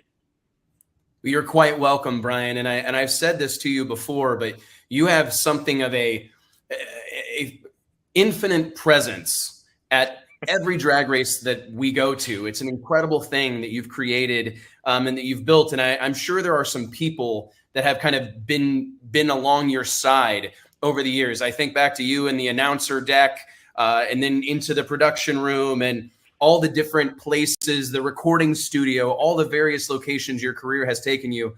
Who do you point to? What group of people that have allowed this to happen? You know, it really starts with my family. You know, my dad, this is all kind of his fault. You know, he was a racer and we grew up watching drag racing and he took me to the drag strip for the first time back in the day and didn't discourage me when I went up and started beating on my street cars. And my mom and my dad, obviously, my wife and kids, they're the ones that really kind of tolerate this lifestyle, which is certainly not the most common and easy.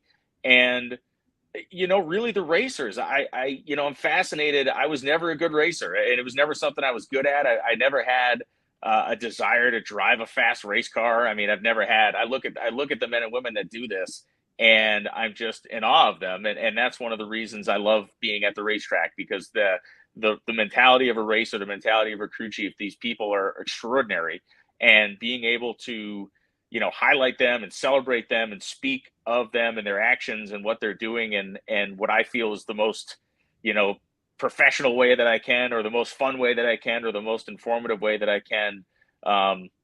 It's amazing. I mean, the people at New England Dragway coming up through there. I mean, it's every single person along the way. I mean, it's Steve Gibbs was up the New England Dragway lining out the pits for the New England Hot Rod Reunion years ago and invited me to announce one of his national hot rod reunions in Bowling Green. And then that's where I met Bob Fry. Bob Fry then called NHRA. The next weekend was the first NHRA national event at Epping. And that's where I first got a shot to do anything with an NHRA national event. But I mean, it goes back to IHRA, and it really, to me, the size, the thing I love about drag racing is it doesn't matter if it's at a little, not whole size drag strip somewhere, or you're at the Gator Nationals, or you're at Vegas. It doesn't matter. The intensity and the ability and just the raw talent that gets exposed at all of these events, no matter their size or scope, is what fascinates me. And I love getting in there. I love getting the stories, and I love trying to highlight this sport in really the best possible way that I can. And along the way, trying to help make it better, whether that's, working with track operators or working with promoters or working with sanctioning bodies. I mean, I really genuinely wake up every day trying to make this sport as best as I can on that particular day and in that moment.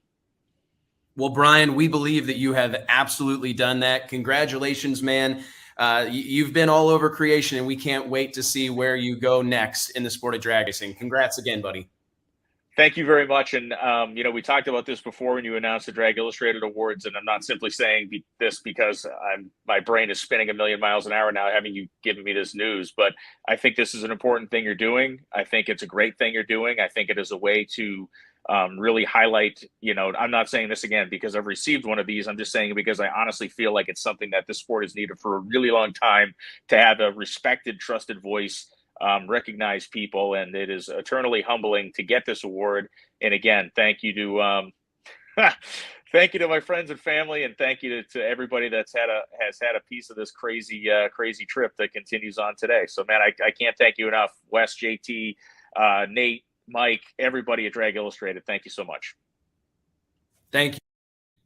Holy crap, man. Thank God for Brian Lones. Like, I'm so glad that we were able to connect with him and to hear from him a little bit, because what he's doing and the voice that it's weird because we talk about his voice and this booming voice, but it goes beyond that. It's not the sound, it's not the volume, it's that he speaks, I believe, on behalf of all drag racers. And I couldn't be more proud to have him take this honor and be our Drag Illustrated Ambassador of the Year. I know you've known Brian longer than I have. Yeah, right? I know. Yeah, fun fact. But like I said earlier, just knew from day one the passion that he had. I think that's what you're speaking about, is that it's not just the voice itself, it's the passion behind the voice. And super cool to hear from Brian. It would have been a tragedy not to have him on this show. Yeah, thanks. Good work, JT. Let's move into our next category, a very fun one to talk about. Again, we know how important this is, how important it is. I like to call crewmen many times drag racing's offensive linemen, right? Tom Brady's nothing. Joe Burrow's nothing. Matt Stafford's nothing without that offensive line. Joe Burrow doesn't have an offensive line. Yeah, Joe Burrow does not have an offensive line, as evidenced by Sunday's performance. But I digress. Let's roll the tape for Drag Illustrated's Crew of the Year.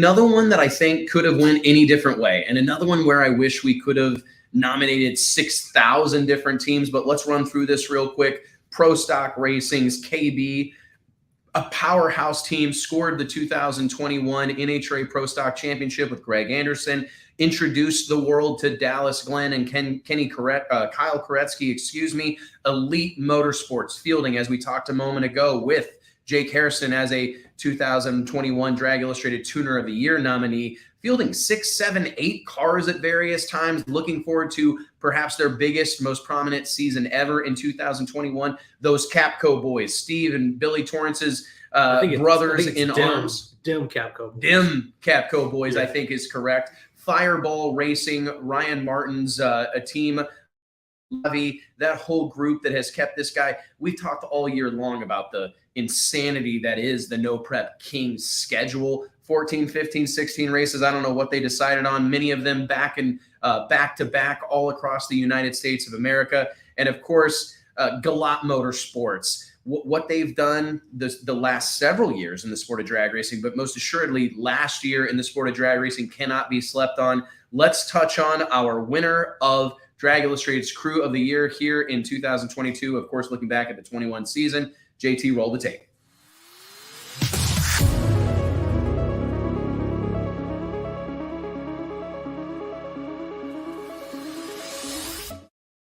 How about, did you design that cover? I did, man. How about them Capco boys? How about them Capco boys? Shout out to Cole Rakoski for that cover photo with like 280 people on the cover, which is a new record.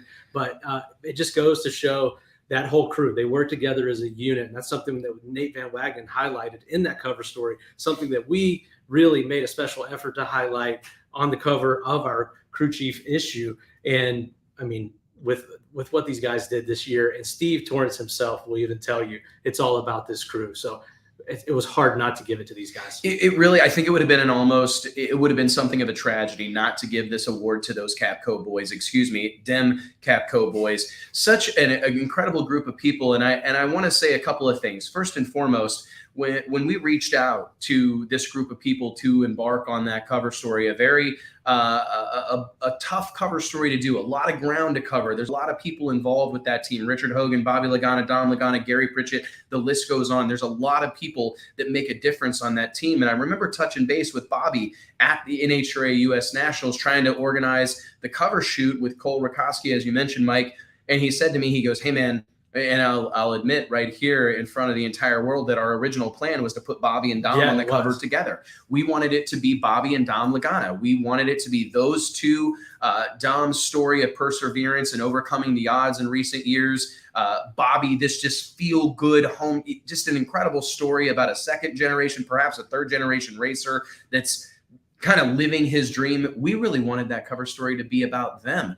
Bobby told me that he didn't want to do it unless the entire team was recognized. He said, "Man, as much as I want to be on the cover of Drag Illustrated, I don't want to be on the cover of Drag Illustrated without these guys, because there's so many of them that could leave and go run a fuel team on their own, that could go be a crew chief or a car chief on their own." I think it's an incredible testament to the kind of human being Bobby is, that entire group. And I don't know that I could be any more proud to have them wear that badge as our crew of the year here in 2021. Absolutely, man. You said it all. And check out that cover story a couple months back. What was that? DI 170, 171. I know, a few months ago. Yeah, a few months ago. Great story on those guys. Check it out. Absolutely. JT, let's dive into our next category, which will be the Drag Illustrated Race of the Year.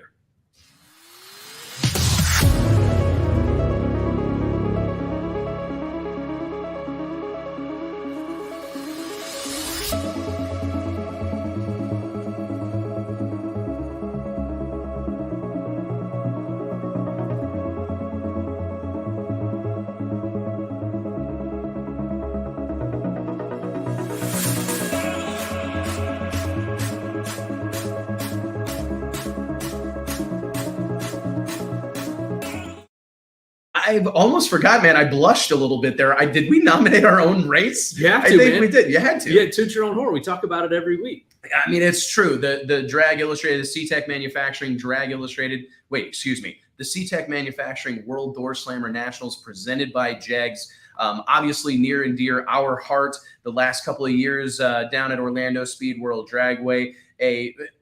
For me, and kind of tabling our own involvement, what I love about the World Door Slammer Nationals and what that event represented was proving, in my opinion, without a shadow of a doubt, that pro stock and pro mod can carry a show. There was no nitro on the property down there at Ozzy Moya's Orlando Speed World Dragway. I'm so proud that we were able to draw that kind of crowd and put on that level of a race and do it without header flames at 300-mile-an-hour trap speeds. Let's talk briefly about the Texas Fall Nationals. We talked about it a little bit earlier. Part of a 7-day long stampede of speed down here outside of Dallas, Texas, the 50th annual Snowbird Nationals. Holy cow, 50 cars, 50,000 to win. Every hardcore heads up door slammer guy on the planet seemingly showing up in Bradenton, Florida. The PDRA World Finals at Virginia Motorsports Park, perhaps one of their best events ever. We really saw the PDRA, I believe, in 2021 come into their own,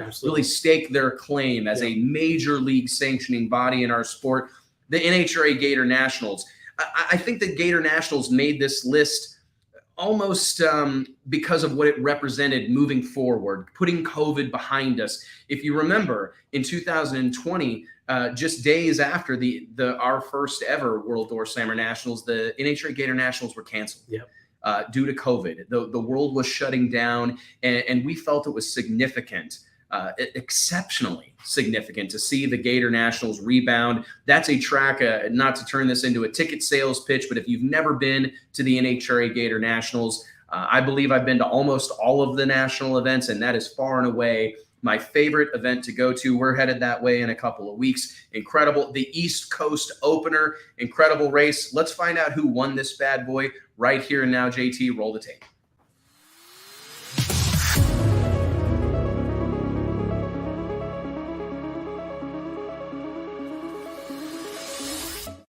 The Snowbird Outlaw Nationals. I touched on it briefly, Mike. 50 cars, 50,000 to win.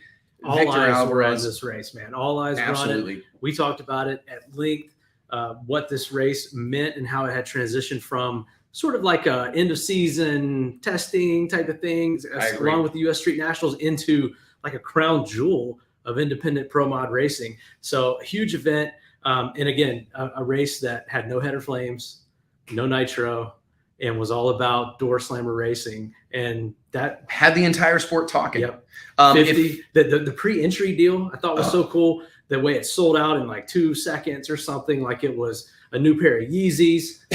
I don't know about, I mean, this guy knows about the Yeezys. I'm not up on that, but I'm trying to get those new red ones. Yeah. So, I mean, just super cool to see, again, door slammer racing driving the bus on a huge event like that.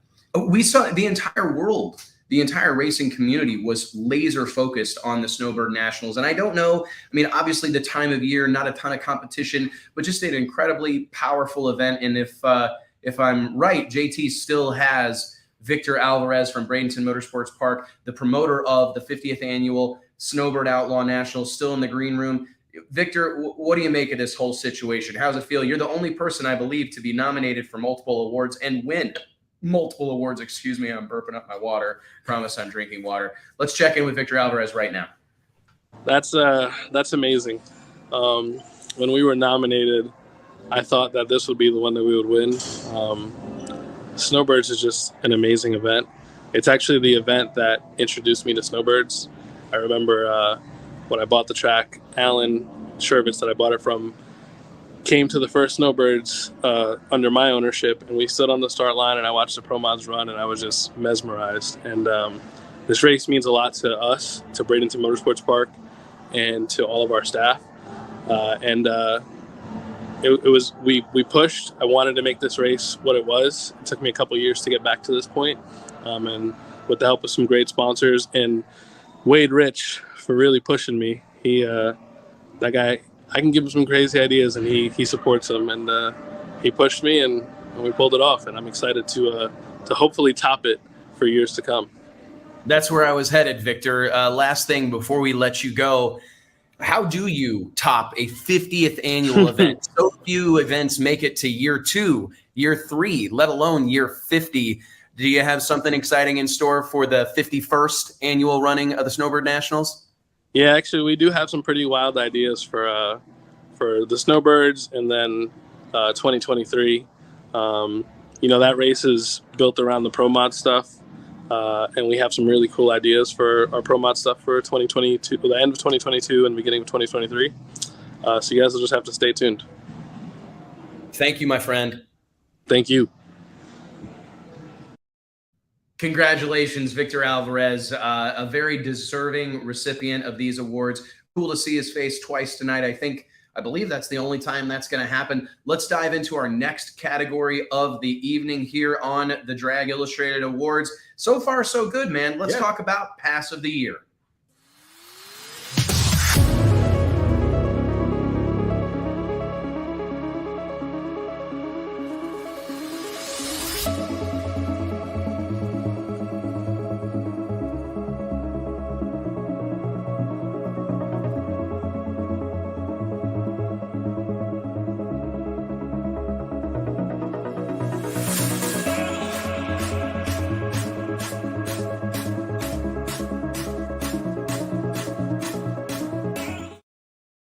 Michael, this is another tough one. We were literally, we're talking behind the scenes going, okay, we got to make a little bit of time. We got to move a little faster here to get this thing wrapped up in a reasonable amount of time. But dude, I mean, Brittany Force, seat 363 under the lights, 330 plus miles per hour at the Texas Fall Nationals.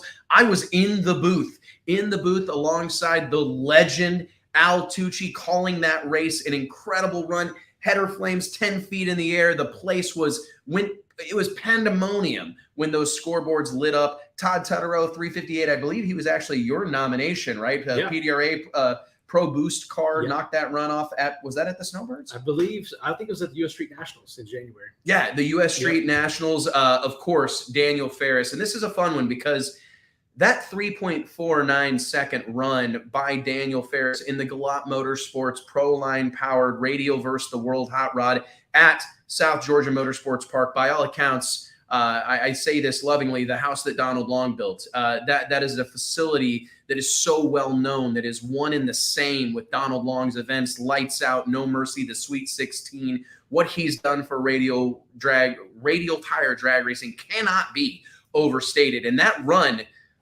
has historical significance at a level that all of these, I believe, maybe pale in comparison to. I mean, that was a run that you're talking about, one of the quickest runs in the history of door slammer drag racing, happening without wheelie bars and on a DOT approved radial tire. Is it something that we're ever going to see again?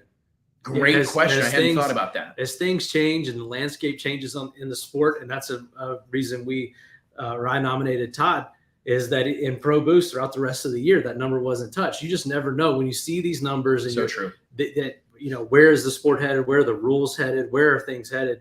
That you may not see that again, even though we always think we're going to progress forward. It doesn't always happen. What are some other ones? That John DeFlorian, that 4.000 second run, as incredible of a moment as that was for those of us that are dyed in the wool pro stock guys. It was a gut-wrenching moment. It's so close to the first ever 3-second run in competition for a Mount Motor Pro Stock car. How long have we been talking about that? I can remember. I think a decade. I think it was the first PDRA race at Galot. It may have been maybe the first or second, and there were several cars knocking on the door there. We just felt sure it was going to happen, and that was like 5 years ago. And it's just a barrier that refuses to fall. It really is an incredible thing. And you talk about radials, drag radials, the tire, whether it be a 315 series, a 275 series, even a 235 series. These tires have been a part of so many news stories, so many headlines over the years. And when Manny Bajinga clicked off that 5.75 second run at the Import versus Domestic World Cup Finals at Jason Miller's Maryland International Raceway, it felt like this. Well, to be honest, watching the video, I wasn't there in person, but watching the footage back, I'm going, it seemed effortless to see a Mustang on radials click off a high 5-second pass. I mean, and not a high 5-second pass. I mean, a 570 run, it melted my brain. And so, again, another one of these categories where every single one of these people, every single one of these performances deserve to be highlighted, but there can only be one winner. JT, roll the tape.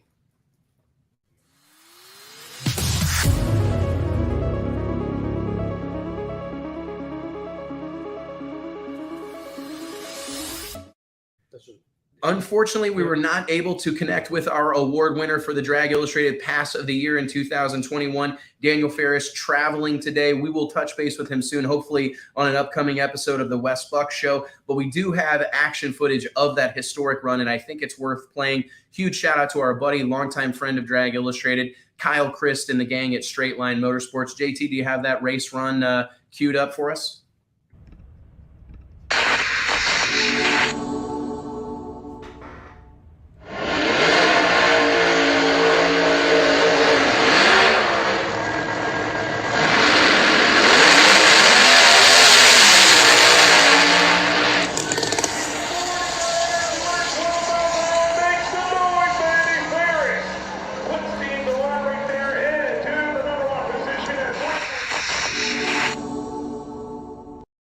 To the best of my knowledge, Mike, the second quickest door slammer run in the history of the world looked like a layup. Yeah. I mean, you and I both know, we've been around this sport our entire lives, that all the effort and the planning and everything that it took to get to that moment. But you have to admit, watching that car go down the track, it really does look like an effortless happening. Yeah, in the middle of the day, it looked like too. I mean, that's what the crazy thing is with these radials, and to see the car back in, way up, and then as soon as it goes to the finish line, drops. What they're doing with the suspension, the running through the gears of the transmission. Dude, that thing is due for a late model stock car race, man. like right now. We're taking it to the local dirt track. Yeah, awesome run. Congratulations, Daniel, and we'll catch up with you soon.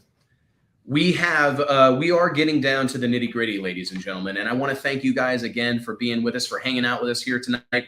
A new time slot for us, Wednesday night. Who'd have thought? But we can't tell you guys how much we appreciate it. The numbers, the involvement, the engagement has been fantastic. Remember, click like, click share, click subscribe if you're watching on YouTube. Be a part of this movement. Help us drive the sport of drag racing forward. And check us out every Wednesday. Yeah, we have a dedicated group that joins us every Wednesday. I'm sure most of you guys are tuning in tonight. Thank you so much. And if you haven't checked out our show on Wednesdays, 2 p.m. Central, 3 p.m. Eastern. It's a good time, man. Maybe not as much fun as this deal. This deal's been off the chain. This has been off the chain. I'm bringing it back off the chain. For you I'm bringing millennials back rad and Gen Zers or whatever. We're bringing it back off the chain. Hey, what gen are we? Dude, I don't know.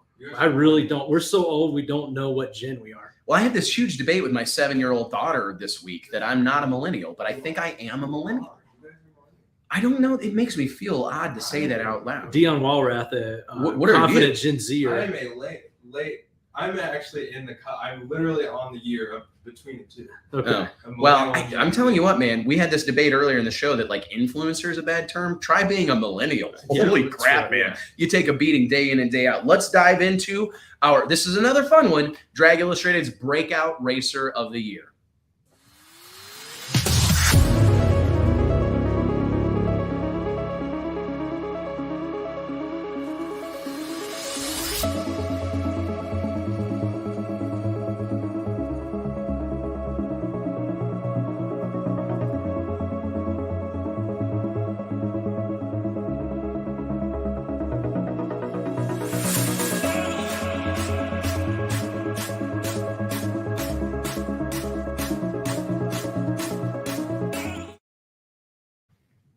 I said earlier, well, I guess it wasn't earlier this year. It was late last year when the Nhra was announcing their honorees for the Rookie of the Year award, and there were several of these names that I threw out. I'm proud here tonight to bring some people from other walks of the racing life into this conversation. But what can you say about NHRA Pro Stock's Dallas Glenn, as well as Kyle Koretsky, son of Captain Chaos Kenny Koretsky, who is certainly making his father proud, scoring the family's first Pro Stock victory late in 2021 at the NHRA National event in ZMAX Dragway, right in your neck of the woods, Mike, Charlotte, North Carolina. Josh Hart coming out as an independent team owner and driver, scoring the victory in the first ever race he entered. Holy bananas, unbelievable moment. Justin Swanstrom. We've been on Justin Swanstrom's what's the bandwagon for quite a while. We put him on the. That could have gone several directions. I'm glad you went with bandwagon. I went with bandwagon, but we've been a big fan of what this young man is doing for several years. He was on the cover of our Outlaw issue a few years back, but it's been crazy to see his rise. Called our shot well ahead of time, like we tend to do here, that we're really proud of. But yeah, seeing his growth, I love the way that we kind of branded this as breakout racer of the year. I think that the tendency is to think rookie of the year. I agree with that. You can break out in other ways. You can all of a sudden, burst on the scene. You've had a couple of rough years, or you're working your way up. Doesn't always have to be a rookie. And I think that our nominees really are reflective of that. I mean, think about Lyle Barnett. This is someone who's certainly not new a rookie to the sport of drag racing, in no way, shape, or form a rookie, but really came into his own in 2021. The same with Dallas Glenn. I mean, this is a guy that we've known as a part of the sport for a long time. If he wasn't crewing on Greg Anderson or Jason Lyons' Pro Stock car, he was sportsman bracket racing. He's been a part of the sport for a long time. It'd be a tragedy to identify him as a rookie, and that's why I think that breakout term works so well. Let's talk about our winner. JT, roll the tape.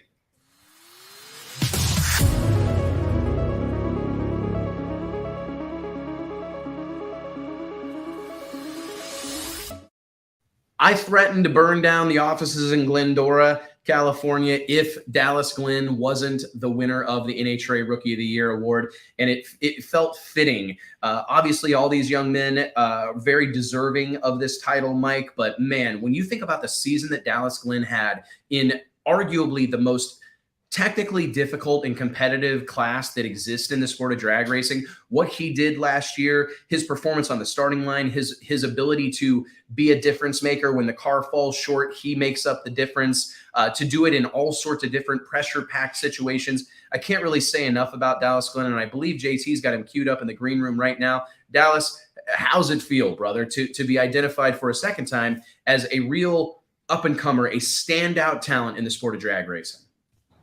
Oh, it's a big honor to be named the first breakout racer of the year. There's only one first ever, and I think it's quite an accomplishment to be the first one. And we had a great season last year, and I can't thank Drag Illustrated enough for being a part of it, and all the support you guys have shown me. We couldn't be happier for you, nor more proud of you, Dallas. I believe that you had a historic season for the ages in 2021. How much pressure is there to live up to that season that you had last year here in 2022? I'm almost feeling so far that like there's more pressure. When I started out last year, I just I was just the guy that just had something to prove. Now I've proven I can do it. Now I got to live up to that and continue to get better. So I almost feel like there's more pressure this year to perform. When you have that kind of pressure, I know it's important to have a solid support system. What can you say about the people around you that have supported you during this journey? I know it's been a relatively quick one, but I know it started a long, long time ago. What do you say about those folks that have believed in you all this time? Oh, between my parents and KB Racing, my wife Sadie, and everybody at Silver State and Rad Torque Systems. These are the people that you surround yourself with that help bring you up, and the people that you choose to be around you really show how far you can go. And they've supported me through everything, and have never let me give up on anything.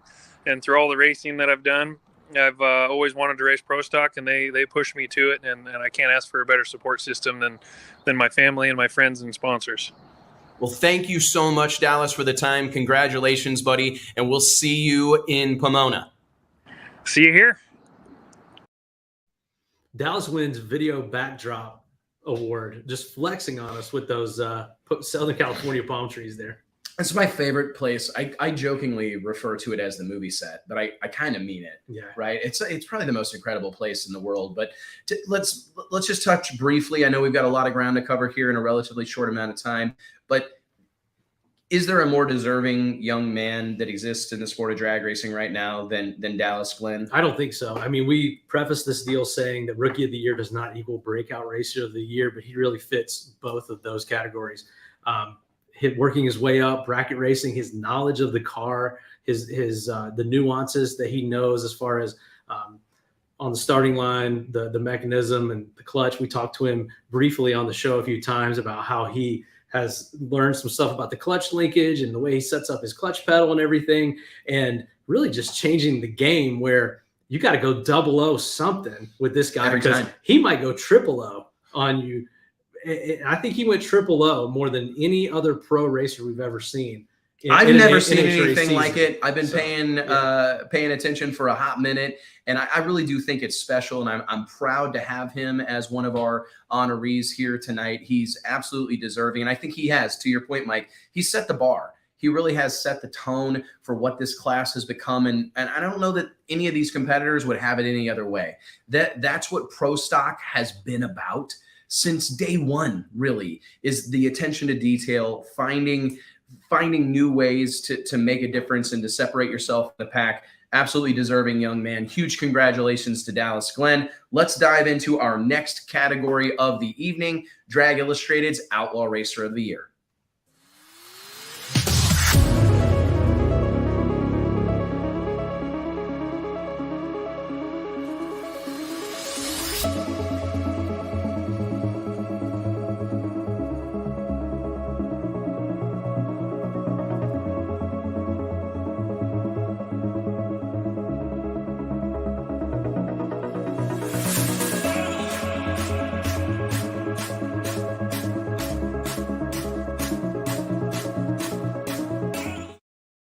This, to me, honest man, for us here at Drag Illustrated, this is a magazine, a media outlet that was kind of built on the back of outlaw drag racing. When I think about some of the first events that I ever went to, ADRL Pro Extreme, Orska Outlaw 10-5, Easy Street, going to the Shakedown Nationals, David Hance's event up in Old Bridge Township Raceway Park in Englishtown, New Jersey. This is the style of drag racing that first set its hook in me, to be honest. Outlaw Don Plemons, Quick 8, out in your neck of the woods. I think the photo you had for the backdrop there, that looked like we went through the early DI archives for that.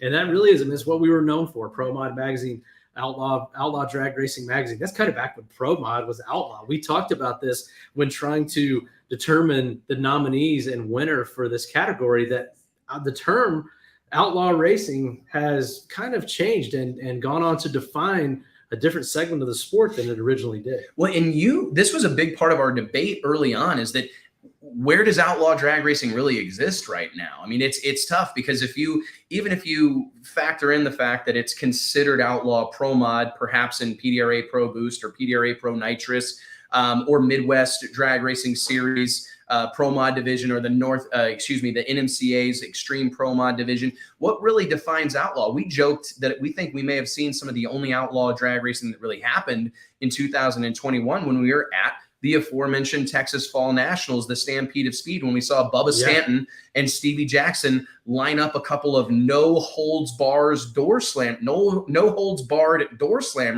there under the lights at the Motorplex. And it is a rare type of drag racing at this point. We've really swung from everything going to no rules, run what you brung, to, so true. Oh, we've got to put rules on really everything to kind of corral this deal. I don't think it's been bad, but the term has really changed. And yeah, that was my argument, that we may have witnessed one of the only true outlaw door slammer passes of the year at the Texas Stampede of Speed. So you take these nominees, Manny Bajinga in the aforementioned Pro 275 division, set the world on fire in 2021. No sort of fresh face or new name to the sport of drag racing. Stevie Jackson, we just talked about him.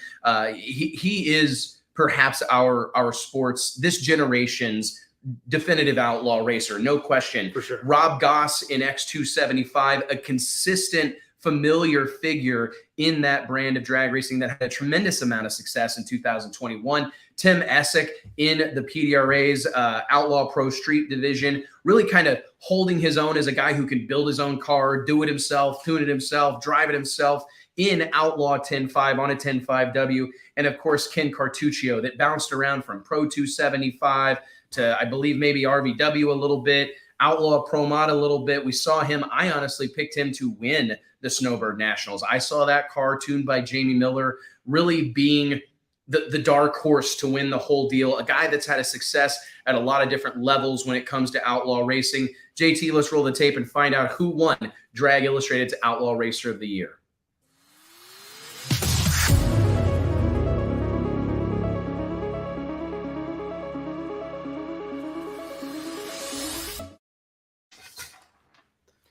Well, how about it?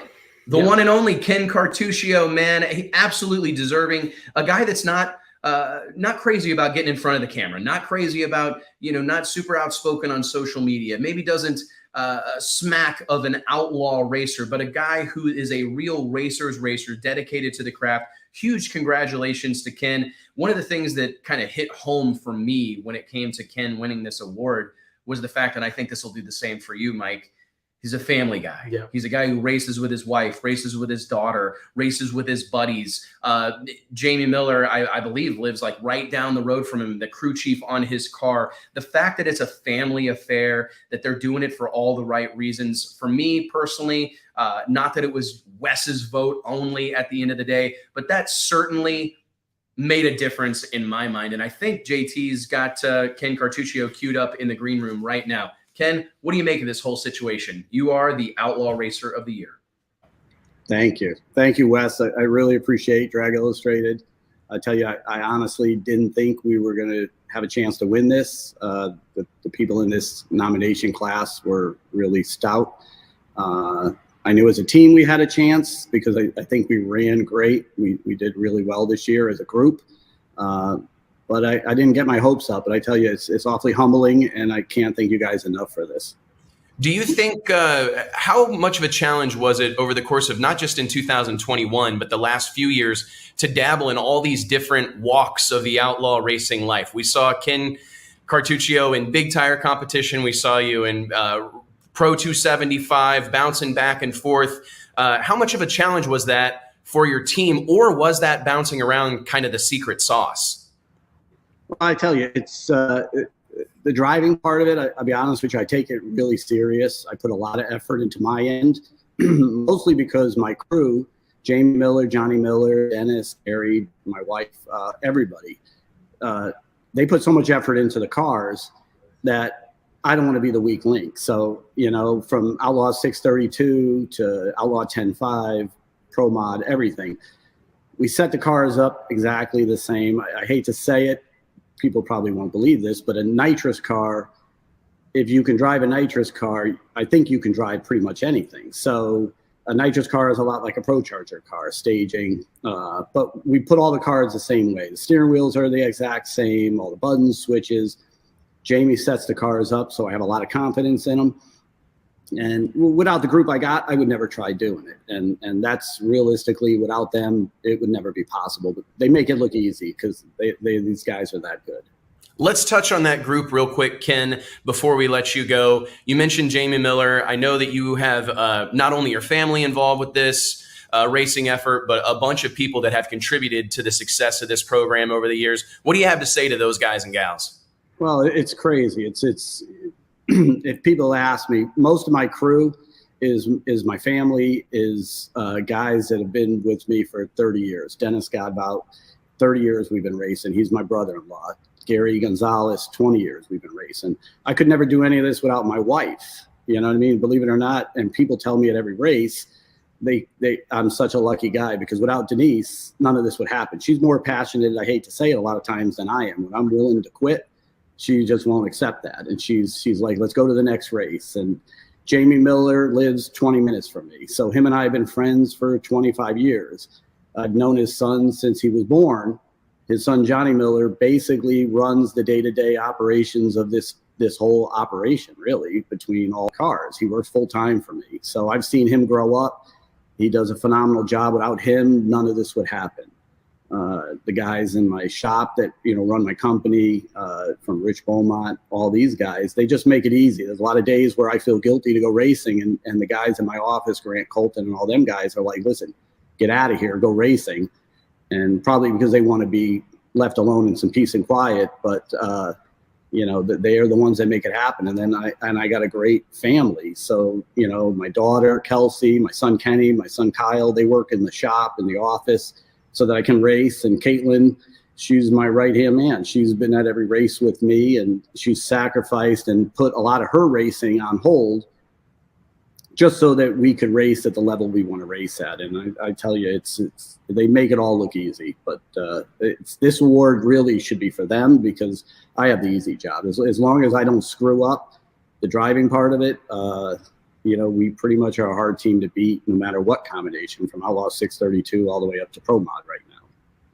Well, congratulations, Ken. It's been fantastic to watch this journey over the years, and we genuinely can't wait to see what happens next. Thank you for everything. Thanks, Drag Illustrated. I tell you, you guys do a phenomenal job, and it's a big asset to racing to have people like you guys, put us all out there, because it's a big deal. These guys are going to have me crying before it's all said and done. Wes is going to be sobbing.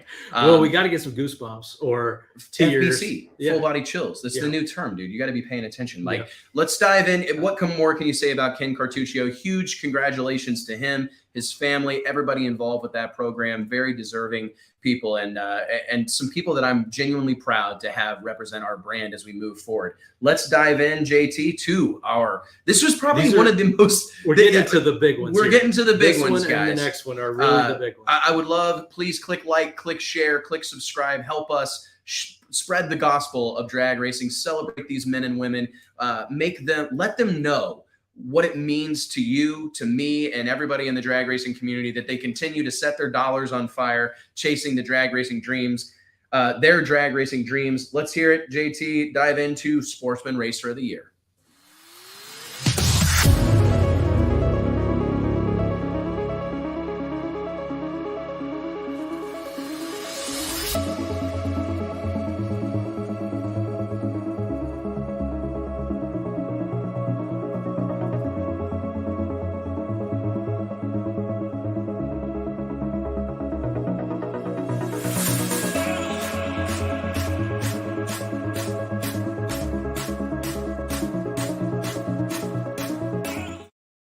Without question, ladies and gentlemen, perhaps the most competitive category that we've had throughout this entire deal. Sportsman drag racing, what a broad stroke, right? I mean, that is a wide swath.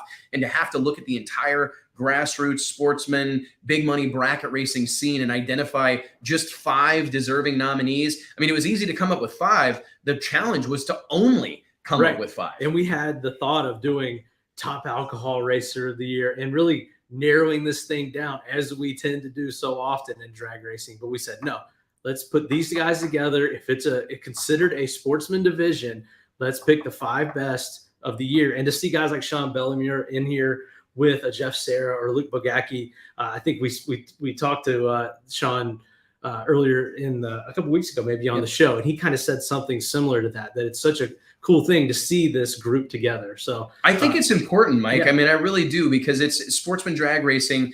Again, it's a wide swath. There's a whole lot of people that identify as a sportsman drag racer. And for me, it's extremely cool to see names like Luke Bogacki, Jeff Serra, Tyler Bohannon, Christopher Dodd, Sean Bellemere, all mentioned in the same breath. And man, every one of these guys had tremendous seasons in 2021. I think about Sean Bellemere winning the Midwest Drag Racing Series Funny Car Championship along with the NHRA Top Alcohol Funny Car Championship. Luke Bogacki, an incredible season. Tyler Bohannon winning the Guaranteed Million. Christopher Dodd, infinite success, it would seem. Jeff Serra, I've had multiple people tell me that Jeff Serra had a season of a lifetime in 2021. JT, let's find out who is Drag Illustrated Sportsman Racer of the Year.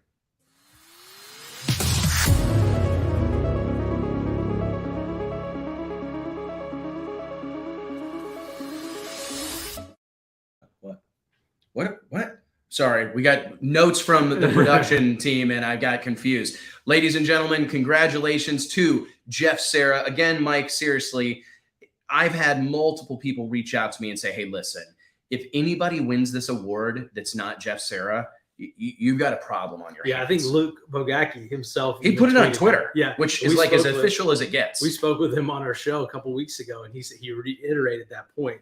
But yeah, just a phenomenal year. What like you said, some call it the year of a lifetime in sportsman drag racing. And whenever we, in conversations with Jeff throughout 2021, he always came back to the fact that, like, man, this is going to be hard to replicate. This is a season in 2021 that few racers ever experience, but Jeff absolutely got to do that. I'm curious. I believe we have Jeff in the green room right now. I'm just curious, for someone who's a young man, been around the sport for a long time, but not a name that we've heard for decades or anything like that, right, Mike? Jeff, congratulations, obviously, first and foremost, but what's it feel like to have your name mentioned in that group that we just listed off? Luke Bogacki, Tyler Bohannon, Christopher Dodge, Sean Bellemare. What's it mean to you to be a part of that group? Luke is one of my inspirations, like growing up. So to be mentioned, in the same category as those other racers, and then to win it, it's an honor. It feels good for you guys to have this type of accolade. It's the first one, I believe, right? Yes. Yeah. I mean, sportsman racers have been seeking something like this. So, to be the first winner of this award, it feels good. It makes me maybe just like a little extra motivated for this coming season. I'm curious. I'm sorry I cut you off there, accidentally switching. I'm clicking buttons here, but I'm curious, Jeff, who are the people when you think about the season that you've had, and we've labored over this season of a lifetime, incredible performance, but who are the people you point to that made that performance possible? Yeah, my team owner, Steve Witherout, he takes care of me pretty well. He gives me great equipment. We definitely have, I would say you could put our cars against the best in the country, and that helps. That gives you, as a driver, gives me some confidence. It allows me to just focus on the driving. I don't necessarily have to worry about if the car is going to perform like it should. They almost always are. They're predictable, and that definitely helps. Steve helps a lot. Troy Williams, FTI Performance, those guys take care of me. Mickey Thompson, my family. Brett Nesbitt. I know your two little girls are very important to you. Your biggest cheerleaders that have cheered you on through all of this. I'm just, one of the things that we've talked about a lot tonight, and I don't know that we can talk about it enough, is that our belief collectively, that a high tide lifts all boats. I personally find it to be very important for Jeff Serra's name to be mentioned in the same conversation as Alex Laughlin or Leah Pruitt or Scott Palmer, or any of the other various superstar level racers that we've talked about tonight. We felt that was important, but I'm just curious, what's it mean to you as a sportsman racer to be mentioned in the same breath as Greg Anderson, as Lyle Barnett, and all these big time superstar personality and racers? That is gratifying. It feels good. I feel like I've came a long way. I have seen both ends of it. I've been racing for a while.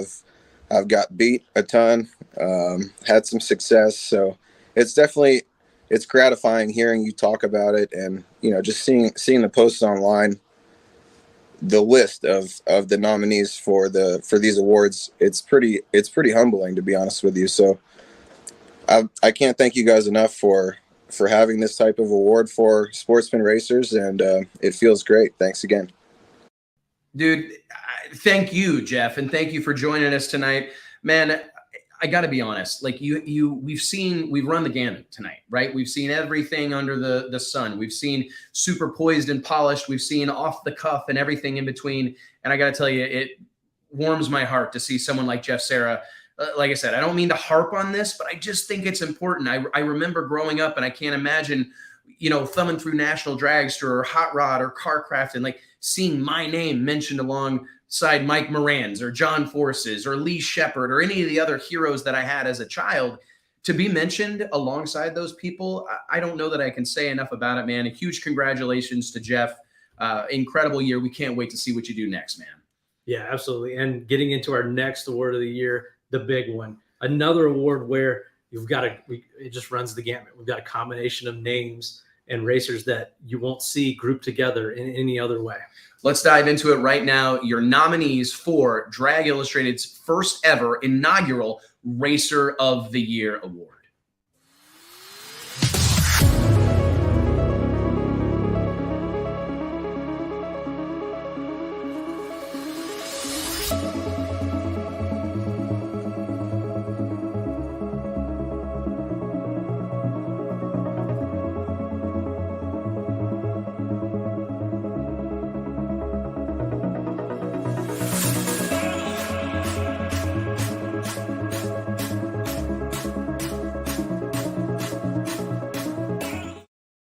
You hit the nail on the head there, Mike. What a collection of names running through those nominees. Pro Stock legend, 100 wins in 2021, not just in 2021, scored his 100th win in 2021, the one and only, you know who I'm talking about, Greg Anderson, your reigning, defending NHRA Pro Stock World Champion. Door Slammer legend, King Tut himself, Todd Tutterow, Top Fuel Domineer, Steve Torrance, Pro Stock Motorcycle legend, Matt Smith, and rising star, fast rising star, Ryan Martin from No Prep Kings and Street Outlaws fame. Let's dive into this moment and kind of talk about the significance of our Drag Illustrated Racer of the Year award, because this isn't about wins and losses, right, Mike? This isn't about championships. It's not about round win-loss record. This thing goes much deeper than that, and I wanted to make sure that we spent a little bit of time talking about it, because we're proud of the somewhat subjective nature of these awards. Do you agree, Mike, that it's not something, this isn't the conclusion that everybody would come to? Yeah, and honestly, we talked about that. We've always done what we call the champions issue, which is just basically a rundown and telling the highlights and the stories of people that won championships that year. And after doing that for maybe 10 years or so, we thought, how can we change this up and give it more of our of the Drag Illustrated spin, or whatever you want to say? And it ended up being more subjective and coming up with these awards, these nominees, and taking. There may be some champions in here. There may be some people that record setters that just run the gamut of the sport on and off the track, which is another thing that we talked about, where it's kind of easy to just run through and say, okay, that's who won, that's the champion. Let's tell their story. But when you've got to go deeper, what do they mean to the sport? What kind of year did they have this year? What do they do off the track? How do they represent the sport? How do they further the sport in the mainstream, in the media, with sponsors?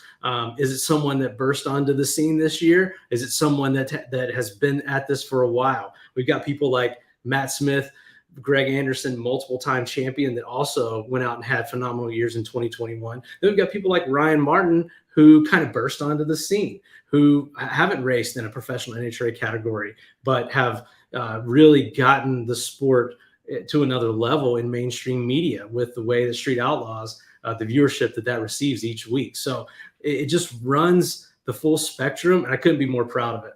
I honestly, I think you kind of hit on all of it, Mike. And those were things that really meant something to me. And one of the things that you didn't mention that I think is worth noting is aspirational culture. Yeah.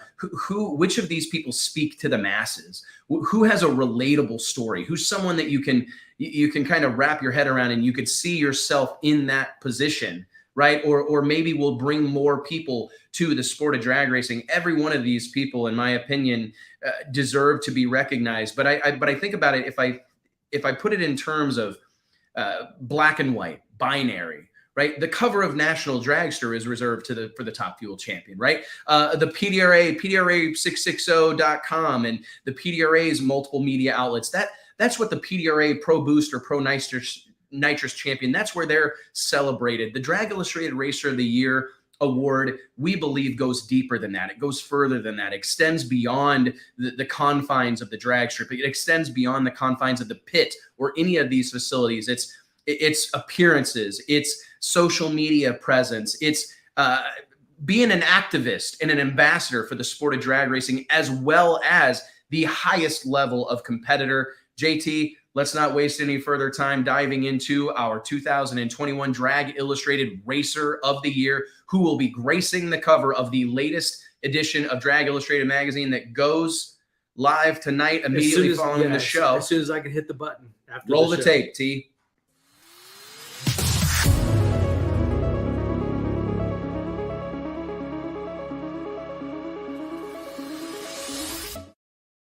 A little bit of a typo there, but it is the one and only Ryan Martin, back-to-back champion in the No Prep Kings series.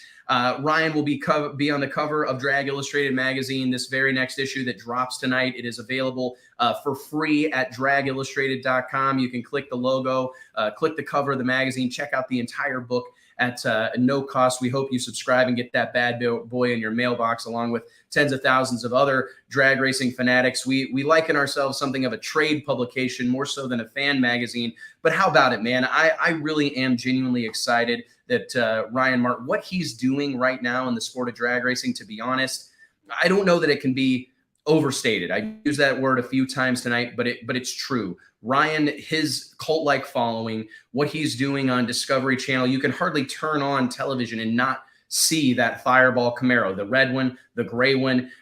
It's an incredible thing that this guy has done, and I'm genuinely proud of him. I think about when we were having these discussions, Mike, and we start reaching out to these people and we're talking to Ryan. I remember calling him and saying, hey, man, I want to run through a couple things with you. This is a few weeks ago while they were filming. And he's like, man, I don't have time to talk tonight. Maybe in the morning. We're on the side of the road rebuilding the engine in my car, or putting a new engine in my car so we can race tomorrow. And I thought, you know what? That's a story that is near and dear to the heart of a whole lot of racers. Yeah, you're right. And Nate Van Wagenen, his cover story is available. Like I said, as soon as I can push the button for this issue to go live or in your mailbox soon, he drives the rig. You know, it's a family deal. It's a small deal. He does a ton of the work, but yet at the same time, so many sponsors, so many traditional sponsors in this industry have gravitated toward him. We were at PRI, and I mean, it was either his car or him in almost every booth. And if you look at the back window of that gray Camaro, it's a who's who of just legacy mainstream brands in drag racing that they get it. They know that this guy is who is reaching the masses. And if they want to get their brand, their product out there, that he's probably who they need to hitch their wagon to. So like we talked about, it's so much more than, I mean, this guy dominated the No Prep Kings circuit. He's really become. But that has so little to do with the biggest. It has something to do with it, but not everything. And absolutely. It's so much more than that. If you think about it, we talked about it, his car, the visibility of him in his car and winning all those races on the No Prep Kings circuit, and then that being televised, that reached such an audience that we could only hope that the other platforms could reach. I mean, and listen, there's no doubt that Top Fuel, Pro Stock, Pro Mod, all these categories, the highest level of competition, but they're celebrated far and wide, right? I mean, the NHRA has entire teams of people that are celebrating these folks. And one of the things that I've always felt a little bit of a chip on my shoulder about when it comes to Drag Illustrated and the people that we highlight, we love them all walks of the racing life. I consider my family and my friend. But it's important to make sure that we tell the stories that aren't being told elsewhere, that we're providing coverage to racers and teams and members of this industry that are largely being ignored by other media outlets. So I feel especially proud about this one. And it's not lost on me what these television, no matter how you feel about reality-based TV, you roll up to one of these No Prep King events. This is real competition with real deal racers that are speaking to the masses, man. And it's a difference maker for the sport of drag racing. I stand by it. I'm very excited about it. And if my producer is correct, we've got Ryan Martin in the green room right now. Ryan, congratulations on being named Drag Illustrated's Racer of the Year. Thanks a lot. Appreciate it very much. How's everybody doing tonight? I think so far so good. We're almost at the finish line, brother, and we appreciate you taking the time. I know you're bouncing all over creation, filming here, there, and everywhere, but we really appreciate you taking the time to join us tonight. And congrats again, man. Thank you very much. To be honest, just to be named in the group of people that are, I'm honored just to be in the same sentence as a lot of those guys. A lot of those guys have been racing a lot longer than I have, and the things that they've done for our sport has been huge. And just to be part of a award that is involved with those guys, and let alone just to somehow be able to win it, it means a lot to me. And I don't even know what to say. It's crazy to me. Ryan, I'm curious. Whenever you look at the sport right now and you think about all these things that are going on, do you feel it's a positive thing just in general? It feels like drag racing has always been one of those sports where there's a lot of segregation. It's the no prep guys versus the prep guys, the radial guys versus the big tire guys, the no time guys versus the class racers. Don't you think it's positive for us as a sport to recognize that we can do a lot more together than apart? Like to see this group of people treated as one. We're all drag racers. Absolutely. And I think we all started the same way. We all started for some love of cars. And it was probably a lot of us started with their dads. Some people they woke up one day when they were 14 or 15 years old and said, hey, that's the car that I want. And I want to have fun. I want to go fast. And those guys are now John Force or Todd Tutterow or any of those guys in our industry. And so I feel like we all started the same place. We all didn't end up in the exact same place in drag racing, but we all definitely started the same place. So yeah, I think for all of us to be able to kind of join together and push different avenues of this sport is what's helping it. It's on fire right now, right? It's on fire from every end, from NPK to No Time to drag radial to NHRA. I mean, everything. It's everything drag racing, and people are now tuning in and watching, finding their favorite drivers on it, to where I don't think people that normally wouldn't do that. And I think it has a lot to do with the diversity and the way everybody's doing it currently. Well, it's a fantastic thing, man. And it's not lost on us, your contribution to helping take the sport of drag racing to the next level. And we appreciate you taking the time, man. I know you're in between filming, but seriously, Ryan, congrats. And thank you so much for all you're doing for the sport of drag racing. I'm sure you'll be out to defend your NPK crown in 2022. Absolutely. We made some changes to the car this year, to try to, I always look at it and go, hey, I'm going to try to, pick this thing up 100 horsepower this year or 100 horsepower, 200 horsepower, whatever. And you always got to think that the guy that's been chasing you the year before, or the people that have been chasing you that are clicking on your heels, are going to do the same thing. So we made some moves with the car this year. Going to race the same gray car that we won it with last year. It's a really good platform. It's a really good car. Bill Gilsbach made me a really good race car. And we're just going to change the drivetrain up a little bit, and we're going to start testing. We've got about 2 months left before the season starts for us, and we got 15 races, and we're going to hit the ground running and do everything we can to try to pull off a three-peat. I don't know if we can do it or not, but it'll be something cool if we do.